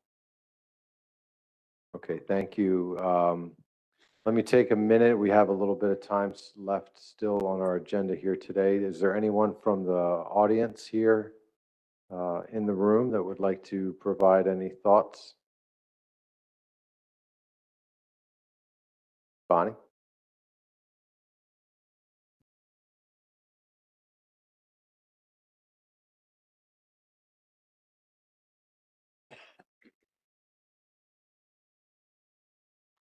Bonnie Brady, Long Island Commercial Fishing Association.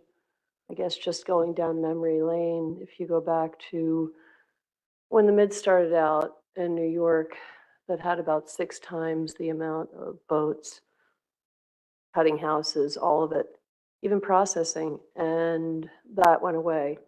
So I would just say for those states that might think they could escape it, if this thing goes through, there'll be even less of us. And I don't think anyone's going to be able to hide from it. So everything you all are doing to put this out in the forefront is really appreciated. Thank you. Okay, thanks, Bonnie. Anyone else in-house? Megan?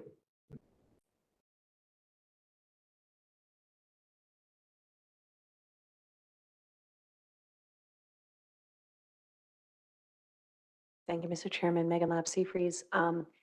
Yeah, I just do want to echo a lot of the concerns that have been raised, as well as the lack of public participation in this. I think that, you know, the council is taking public comment right now, but the agency kind of has not, and this has the potential to create a lot of uncertainty for stakeholders. And I think, you know, having the public comment and the public, you know, hearings or some type of public process on this outside of just the agency soliciting comments from the council is important. Thank you.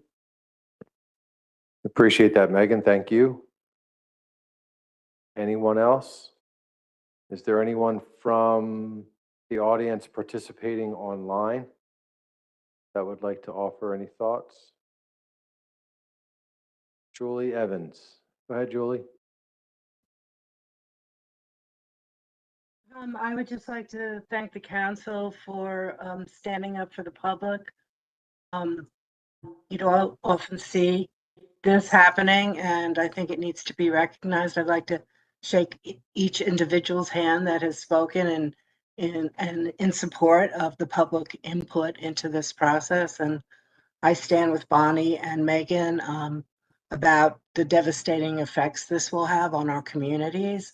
I am the Fisheries Advisory Committee person for the town of East Hampton for all the fishermen, recreational, for hire, and commercial. So yeah, so thank you so much. I am just floored. And you know, just remembering back to my time on the water in the Florida Keys, running a charter boat and listening to the commercial guys down there and you know, and all the things they had to say, and it was just like, say no to NOAA.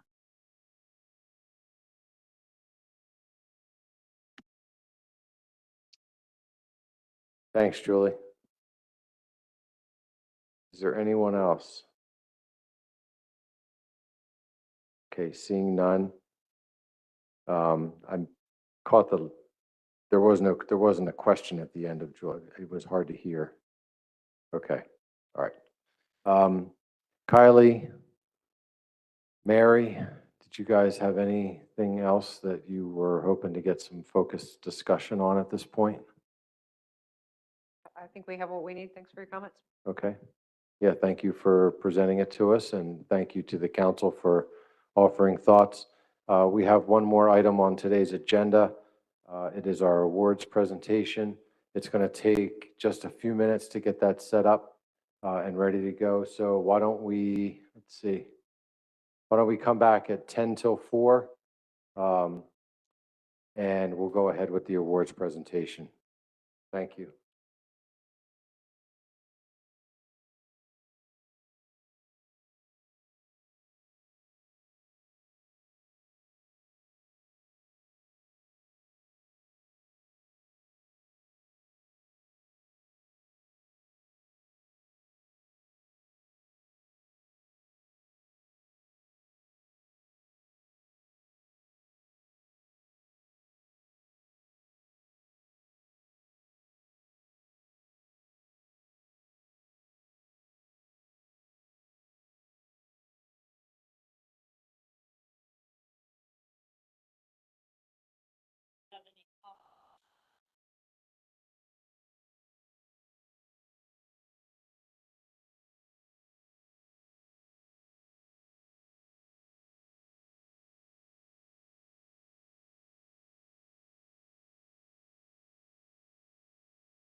talks as formal with other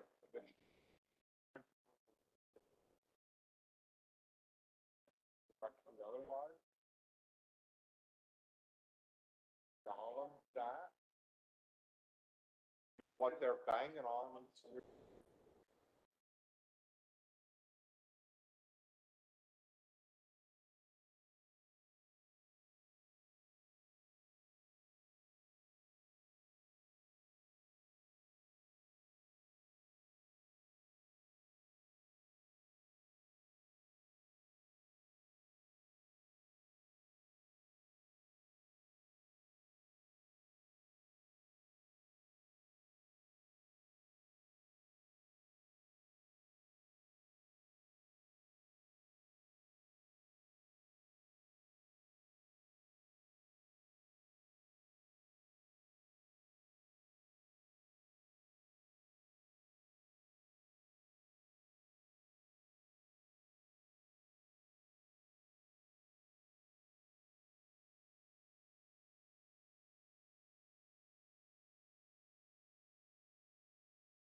by the week. So it's a little easier to see everybody if I'm sitting down on this end of the table. So the last thing we have today is the recognition of a number of individuals for awards that the council has decided to give out this year. And we also want to say goodbye to one of our favorite council members, Dewey Hemmelwright, who's leaving us after his final term expires in just a couple days. I have to say that, you know, I've been chair now for 7 years, I think it was. I think it was right after Rick and Lee left the council together. They were out fishing for either tuna or marlin or something, and I started my white marlin. I started my my service as council chair that same day. This is one of the more rewarding and gratifying things that I can do as chair. It's fantastic to bring a group of people together, knowing how hard we all work and how much energy we put into this with all the travel and the time away from our families and the passion that we all share. To be able to give back and reward someone for that work is something that I'm truly honored to be able to do as the MIDS chair at this time. So we have 3 awards today. The first person I'd like to recognize is our departing council member, and that's Dewey Hemmelwright. Dewey down there, I can see you. Yeah, if you want to come down here, Dewey, I'll go through a couple things that I have here as far as comments go. So you want to sit down?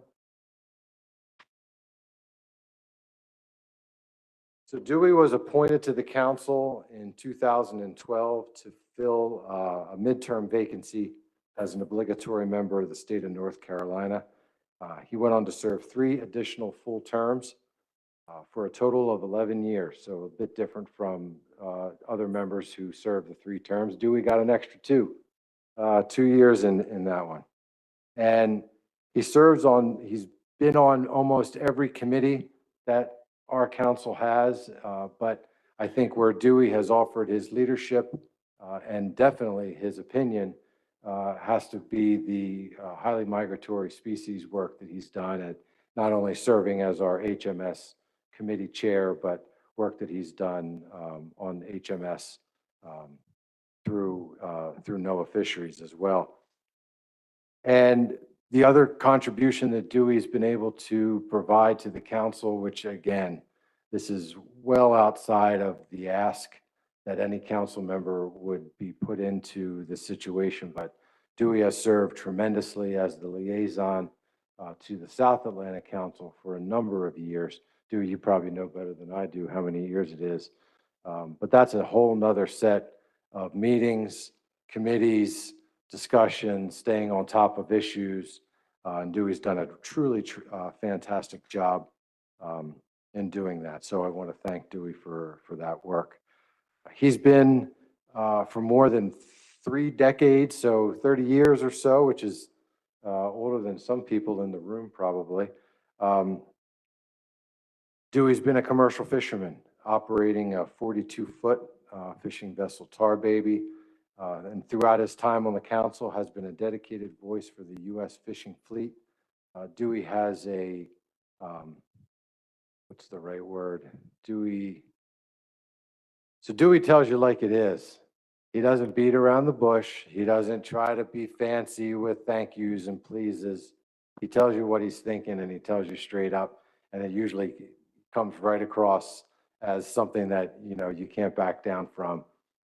Dewey offers his thoughts and his opinions very strongly, and, you know, more power to him. I think that's a fantastic trait to be able to sit in a room full of professionals and really just at the end of the day, boil it down to where there's a problem and how we're going to fix it.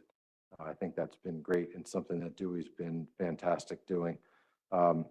Dewey also does some work with outreach programs for children in North Carolina. And he provides kind of a lesson to children from ages 5 to, and what I see here is at 5 through high school age students, kind of the day in the life of a waterman. And no, I say waterman, I'm from Maryland. We have commercial watermen here. Dewey's a commercial fisherman. But, Dewey's been, engaged in the community and getting people knowledgeable about the important work that commercial fishermen do throughout the country. Now, for something that I found out here just recently, and I did not know about this, but I said 30 years ago, Dewey became a fisherman. And so during some point in time, while he was engaging in those fishing operations, he must have decided that he was going to pursue a modeling career. And, here's to earning it, the Bush Light. I heard this is a billboard. Now, I've never seen the billboard, but, there he is out there on the boat working or on the dock. And sorry that your modeling career didn't work out as you had hoped, Dewey, because you're still here in the fisheries world. So I have to assume the other one didn't work out as well for you. So, Dewey, we want to thank you. And on behalf of the council, Francis Dewey Hemmelwright Jr., I'd like to recognize you, or the council would like to recognize you for your distinguished service to the council and outstanding contribution to the conservation and management of our nation's marine fisheries resources from 2012 to 2023. Congratulations, Dewey.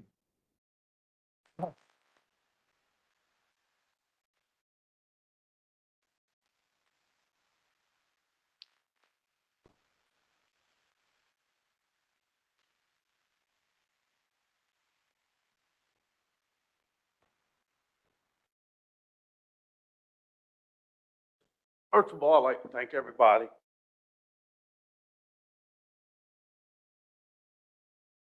for the opportunity I've had.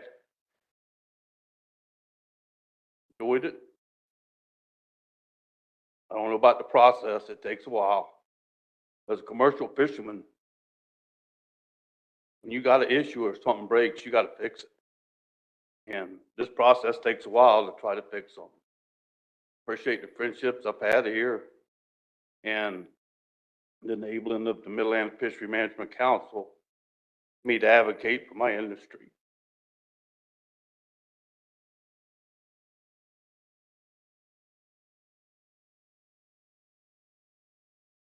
Thank you.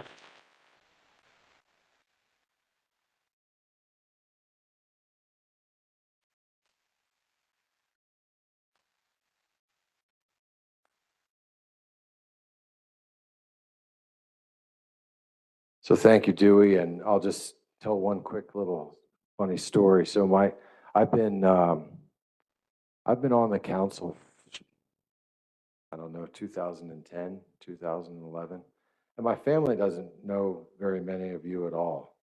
They've never showed up at a meeting, or even though we live 5 miles from here, they're not exactly sure what I do when I leave to go away and do this work. But my family knows Dewey. And the reason they know Dewey is because we spent a Christmas down in North Carolina in Duck. And Dewey met me at the Sip and Shop, or whatever the name of the little convenience store was down there on the islands, and, had a giant cooler full of oysters and tuna and all kinds of amazing seafood that we picked up for the Christmas holiday. So they still ask if I see Dewey and when Dewey's going to come back around again.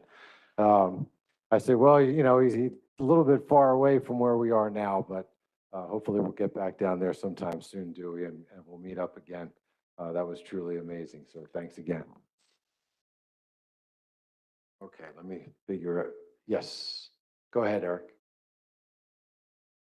Yeah, so Dewey's been on a few committees up in New England. I'm going to get choked up too now. It's going to be. Anyway, Dewey's been on a few committees in New England as well. On behalf of the New England Council, I want to thank you, Captain Hemmelwright. You're straightforward and your thoughtful contributions and a solid dose of operational realities of the commercial fishing industry. I mean, those are all tremendously insightful, and they're going to be sorely missed, Dewey. So good luck to you, and thanks a lot. So that's it. Tim? Thank you. Yeah, and I just wanted to echo that, you know, Dewey's thoughts and opinions have been greatly appreciated around the South Atlantic table as well. I can assure you of that. And I just want to say thanks, Dewey, for all you brought to our council and to me personally. Whenever I had trouble with my boat or didn't know what I was doing, I knew the first place I was going to call was Dewey, and it set me on the straight path. So thank you, Dewey. Michelle? Thank you, Mr. Chair. And thank you, Dewey, for all of your guidance and patience with me when I was on the South Atlantic and sharing. And, I treasure all of our interactions. Some of them were a little bit rough, but I think the knowledge that you were willing to share with someone like me as a state representative and everything that you brought from this council down to the South Atlantic Council is, I can't thank you enough for the hours that you spent doing that and how that it has improved the process for both councils over the years. And I am going to miss you tremendously. Thank you. Okay. Okay, anyone else? Go ahead, Skip. So if we find it, and I know it's out there, that's actually a commercial on TV about the Bush beer. And it's a pretty good commercial. So if we find it, we can talk Stephen into putting it on the screen before this is all over tomorrow or something. Yeah, I think if we can turn somebody loose on that, and they can make it happen pretty fast, probably. Okay. All right, so moving on, we have 2 more awards. As I mentioned, we have 3 acknowledgements today. The next acknowledgement that I would like to make is the Rick C. Savage Award. The Rick C. Savage Award was established in 2006 and is presented annually to an individual who has added value to the Mid-Atlantic Fishery Management Council process and management goals through scientific, legislative, enforcement, and management activities. It is my honor to present this year's Rick C. Savage Award to Dr. Mark Tercero. Mark, if you'd come up and join me. This is a recognition. Oh, we know who you are. So this award this year is being presented to Dr. Mark Tercero in recognition of his significant scientific contributions to the Mid-Atlantic Fishery Management Council process for over 35 years. Dr. Tercero received his PhD in biological oceanography from the University of Rhode Island and began his career in 1986 with the Population Dynamics branch of the Northeast Fisheries Science Center. During that entire time, he served as the lead assessment biologist for summer flounder, which is the foundation of economically and socially important commercial and recreational fisheries throughout the region. And he's also served as the lead assessment biologist for bluefish early in his career and as the lead assessment biologist for scup since the early 2000s.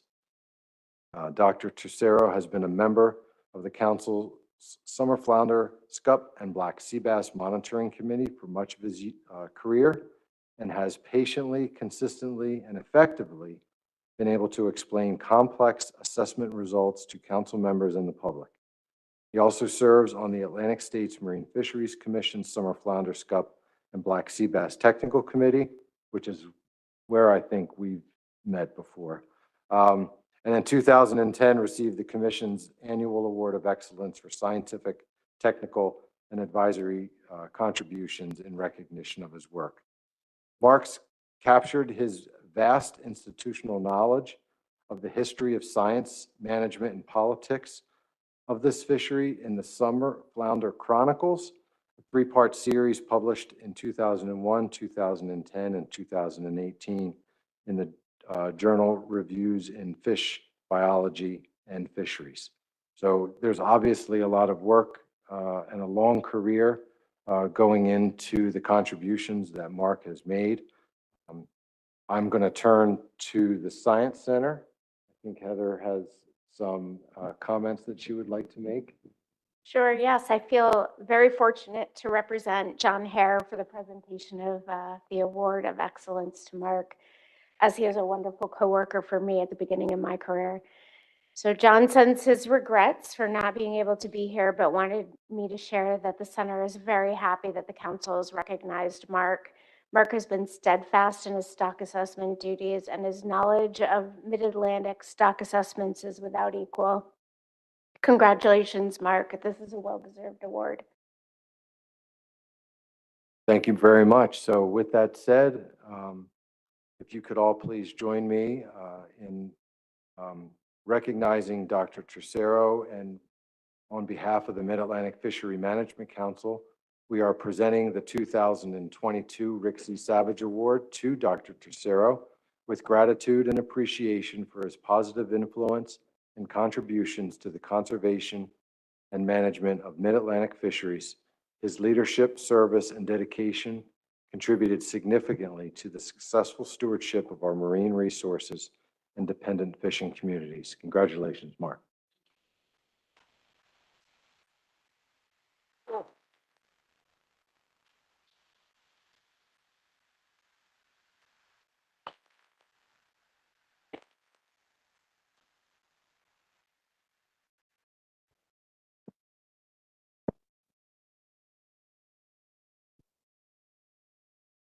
Well, thank you very much. I was quite surprised and a little humbled, so thank you to the council. The stock assessments I work on, summer flounder and scup, and earlier bluefish, winter flounder, are very complex projects, and they don't get done by one person. It takes a contribution of a vast array of people to get the thing done successfully. That includes the state biologists who provide their data and expertise, people like Mike, people like Chris, and dozens of them over the years. And then there's the council, commission, and regional office staff who help translate the scientific results into the management recommendations that you all eventually make to the agency. So thank you to people like Jessica Coakley, Kylie, Julia, Carson, and now Hannah, and of course Tony Kearns. And then finally there's my old friend Chris Moore. Chris and I started in the biz together about 35 years ago or so, and we've been working in parallel on this stuff ever since. I'm going out soon. I guess you've got a little more along to go, right? So again, thank you very much to the council and everybody else. The recognition is greatly appreciated. Thank you.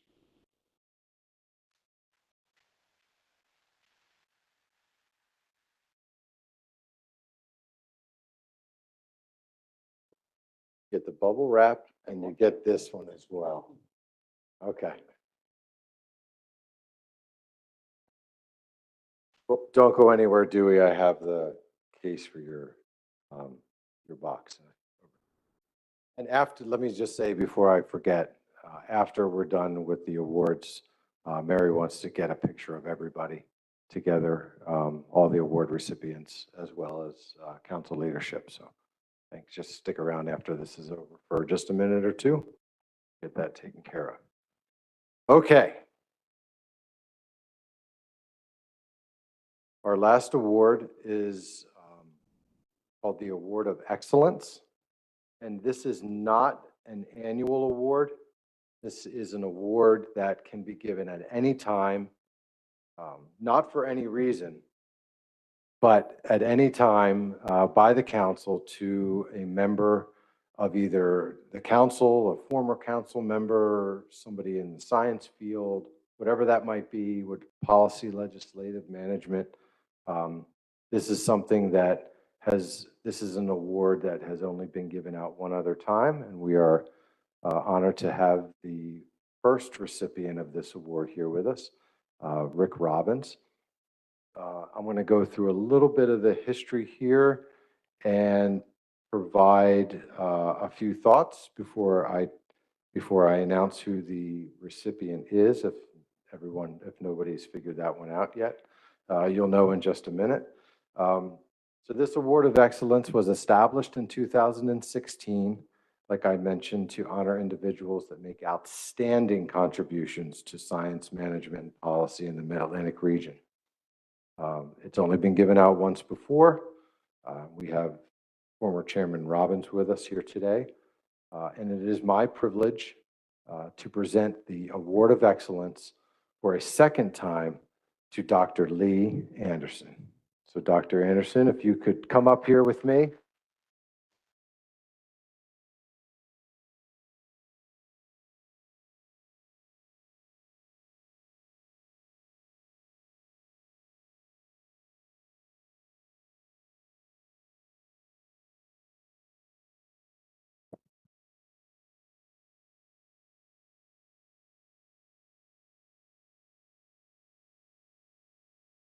I've got a little more to say, Lee.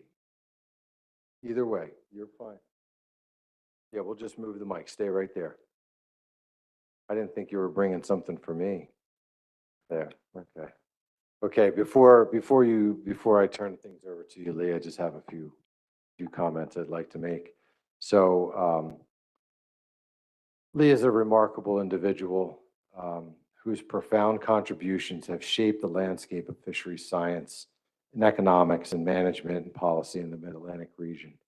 And we're very, very pleased to present you with this award today, Lee.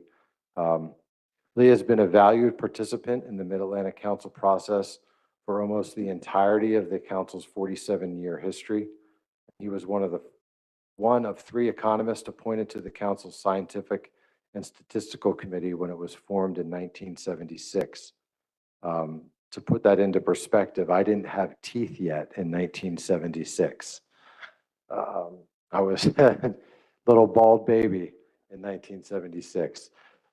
He was later appointed to the council, holding Delaware's obligatory seat from 1986 to 95, and then again from 2007 to 2016. Lee served for 3 years as council chair and a total of 10 years as vice chair. He participated on numerous council committees, 7 of which he chaired at different times. His departure from the council in 2000, after his departure from the council in 2016, Lee was reappointed to the SSC to continue to serve the council through the SSC process. Lee is a true pioneer of the study of economic principles that govern fisheries management, and after receiving his bachelor's degree in economics from Brigham Young University in 1966, he earned his doctorate in economics from the University of Washington in 1970. Still not born. In 1974, still not born, he joined the University of Delaware, where he would serve as the director of Marine Policy Program in the College of Marine Studies from 1986 to 2004. His book on economics of fisheries management has served as an important learning tool for fisheries economists nationally and internationally. And he has written or edited 6 books and over 60 scientific papers. That's probably what the binder is there, on fisheries economics and economics of fisheries management.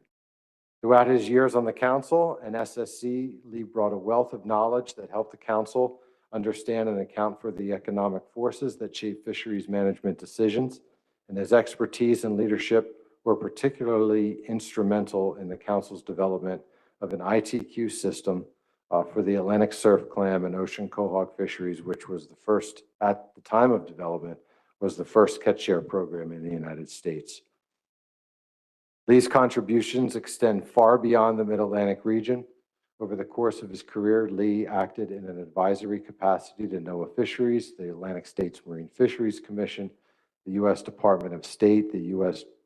General Accounting Office, the National Academy of Science, the World Bank, the Food and Agriculture Organization, and the European Union, and many, many more. Please join me at this time in congratulating and recognizing Dr. Lee Anderson for an outstanding achievement in support of the Mid-Atlantic Fishery Management Council and this Award of Excellence. Congratulations, Lee.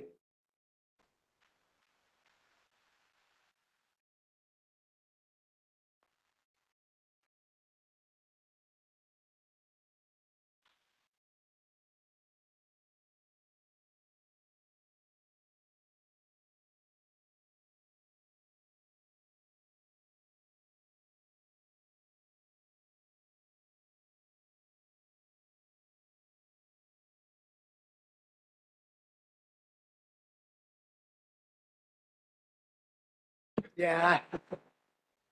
I used to forget to turn it off, but now, thank you. I'm pleased that Mike did mention my years into the service, 86 to 95. That started 37 years ago. And I went off in 2016. That's 7 years ago. So for 38 years, I was 37 years. And then 7 years now, I've been on my own and doing what I can. I cannot accept this gift without giving a gift to the council. On the front, you see it says on permanent loan from the Anderson Fisheries Museum. For those of you that don't know what the Anderson Fish Museum is, it's located at our residence at 206 Cypher Drive in Newark, Dell. The AFM was the location of a cocktail party every summer from 2008 to 2016 when the council meeting was in Wilmington. Dewey Hemmelwright brought and cooked North Carolina shrimp for everybody, and it was wonderful. It was a lot of fun. And he didn't even get the ladies who were working in the kitchen mad at him. They said he was a perfect gentleman. And I will say that with the other treats provided, a good time was had by all. Sheila and I found this relic in our attic when we were cleaning it up.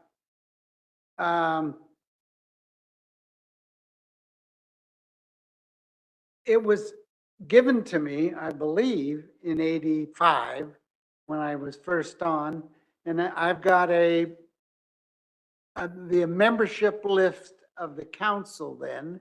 You can see I think there were some bugs or something up there that ate holes in it.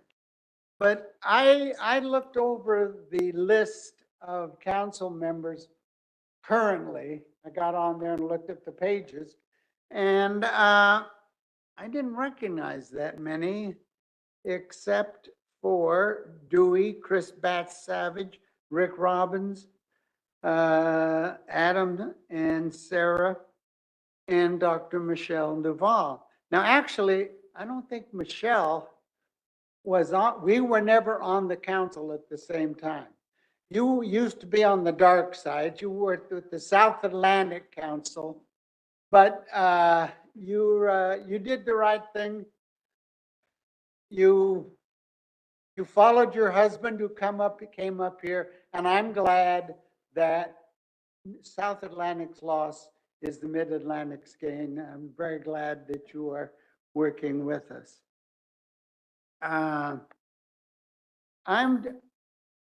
I'll be brief, Mr. Chairman, but I just wanted to, this gift which was given to me, and it is, as far as I can tell, as I received it from the council in '85. Some of you may remember books like this. I remember my first my first term on the council, I got one of these every month. Now we get everything on a printout and you don't have to worry about carrying this stuff around. But did anybody remember,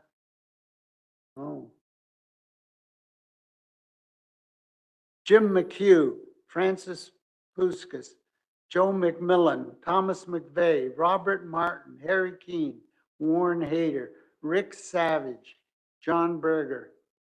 Those guys were all on the council back then. Maybe some of you remember them, but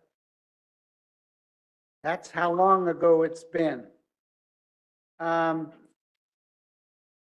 other thing that is here, and I'm not going to read it, but it's Mid-Atlantic Fishery Management Council policies. And it's just a Xerox, and there's 17 pages. This can go into either Chris's office or yours, but it's on permanent loan. You don't have to worry about returning it. What I think is interesting too is Here's the Magnuson Fisheries Conservation and Management Act Operations Handbook. And it is not a document that comes that and you can print it out. This is how we used to have to handle things out in the old days. So if anybody wants to study it, they're welcome to do so. I would encourage someone who's got a lot of energy to read this 85 handbook and compare it with the current one. It would be very, very exciting. I would also like to say that, Dewey, thanks for all those shrimp. We now have a room in the Anderson Fish Museum called the Dewey Hemmelwright Room. It's the bathroom right off my study.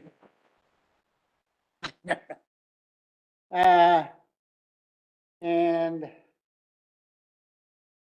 there's Sarah. Sarah, you have been such a good friend since I've been on this council, and we exchange Christmas cards, and it's been a pleasure working with you. I'm as confused as I always have been, but let me, before I close, I would like to close by honoring my good buddy Rick Robbins, the first winner of this award and the previous council chair.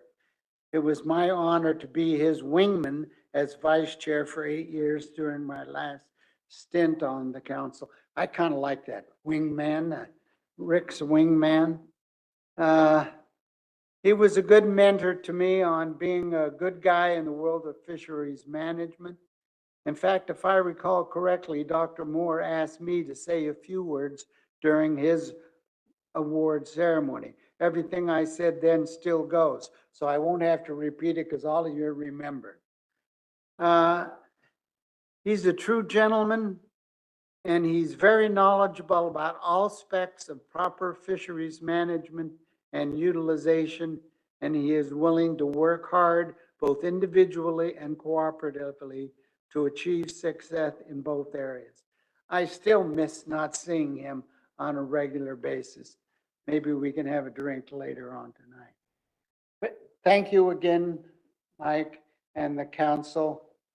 This thing will be a fine addition to our mantelpiece. Thank you.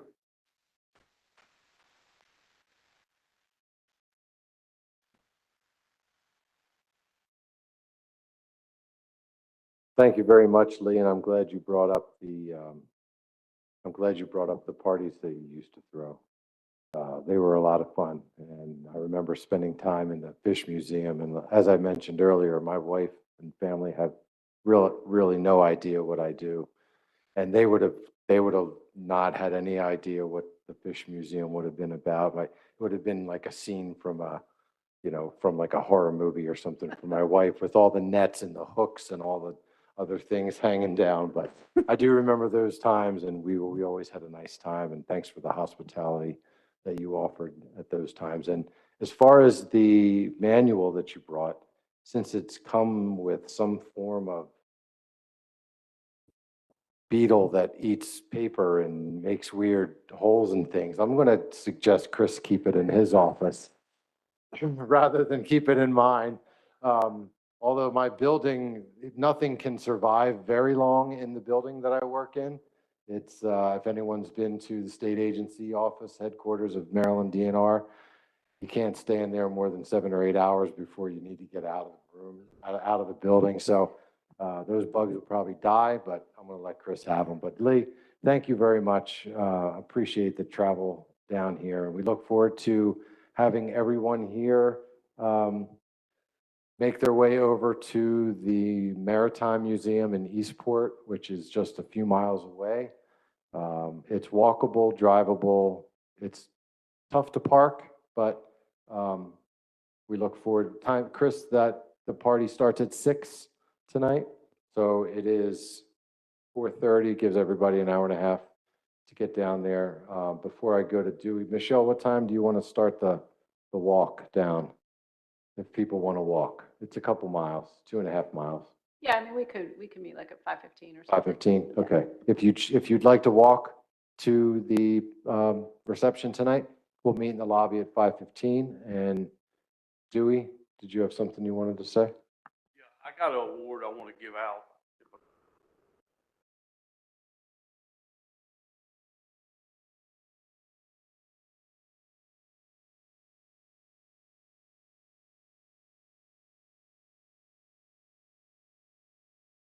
I had a little something I want to give Chris and also for his staff on behalf of managing blue line tilefish. Something I want to give to you. You can put up there, and for your staff putting up with me and for everything you all do, and you got a good staff. Yeah, appreciate it.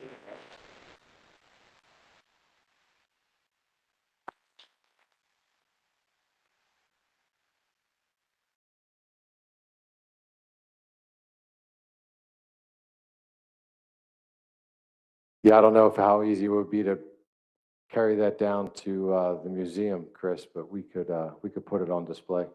People can take a look at it tonight or tomorrow. We can leave it in the room. Yeah, okay. Okay, everyone, that concludes our business. Look forward to seeing everyone.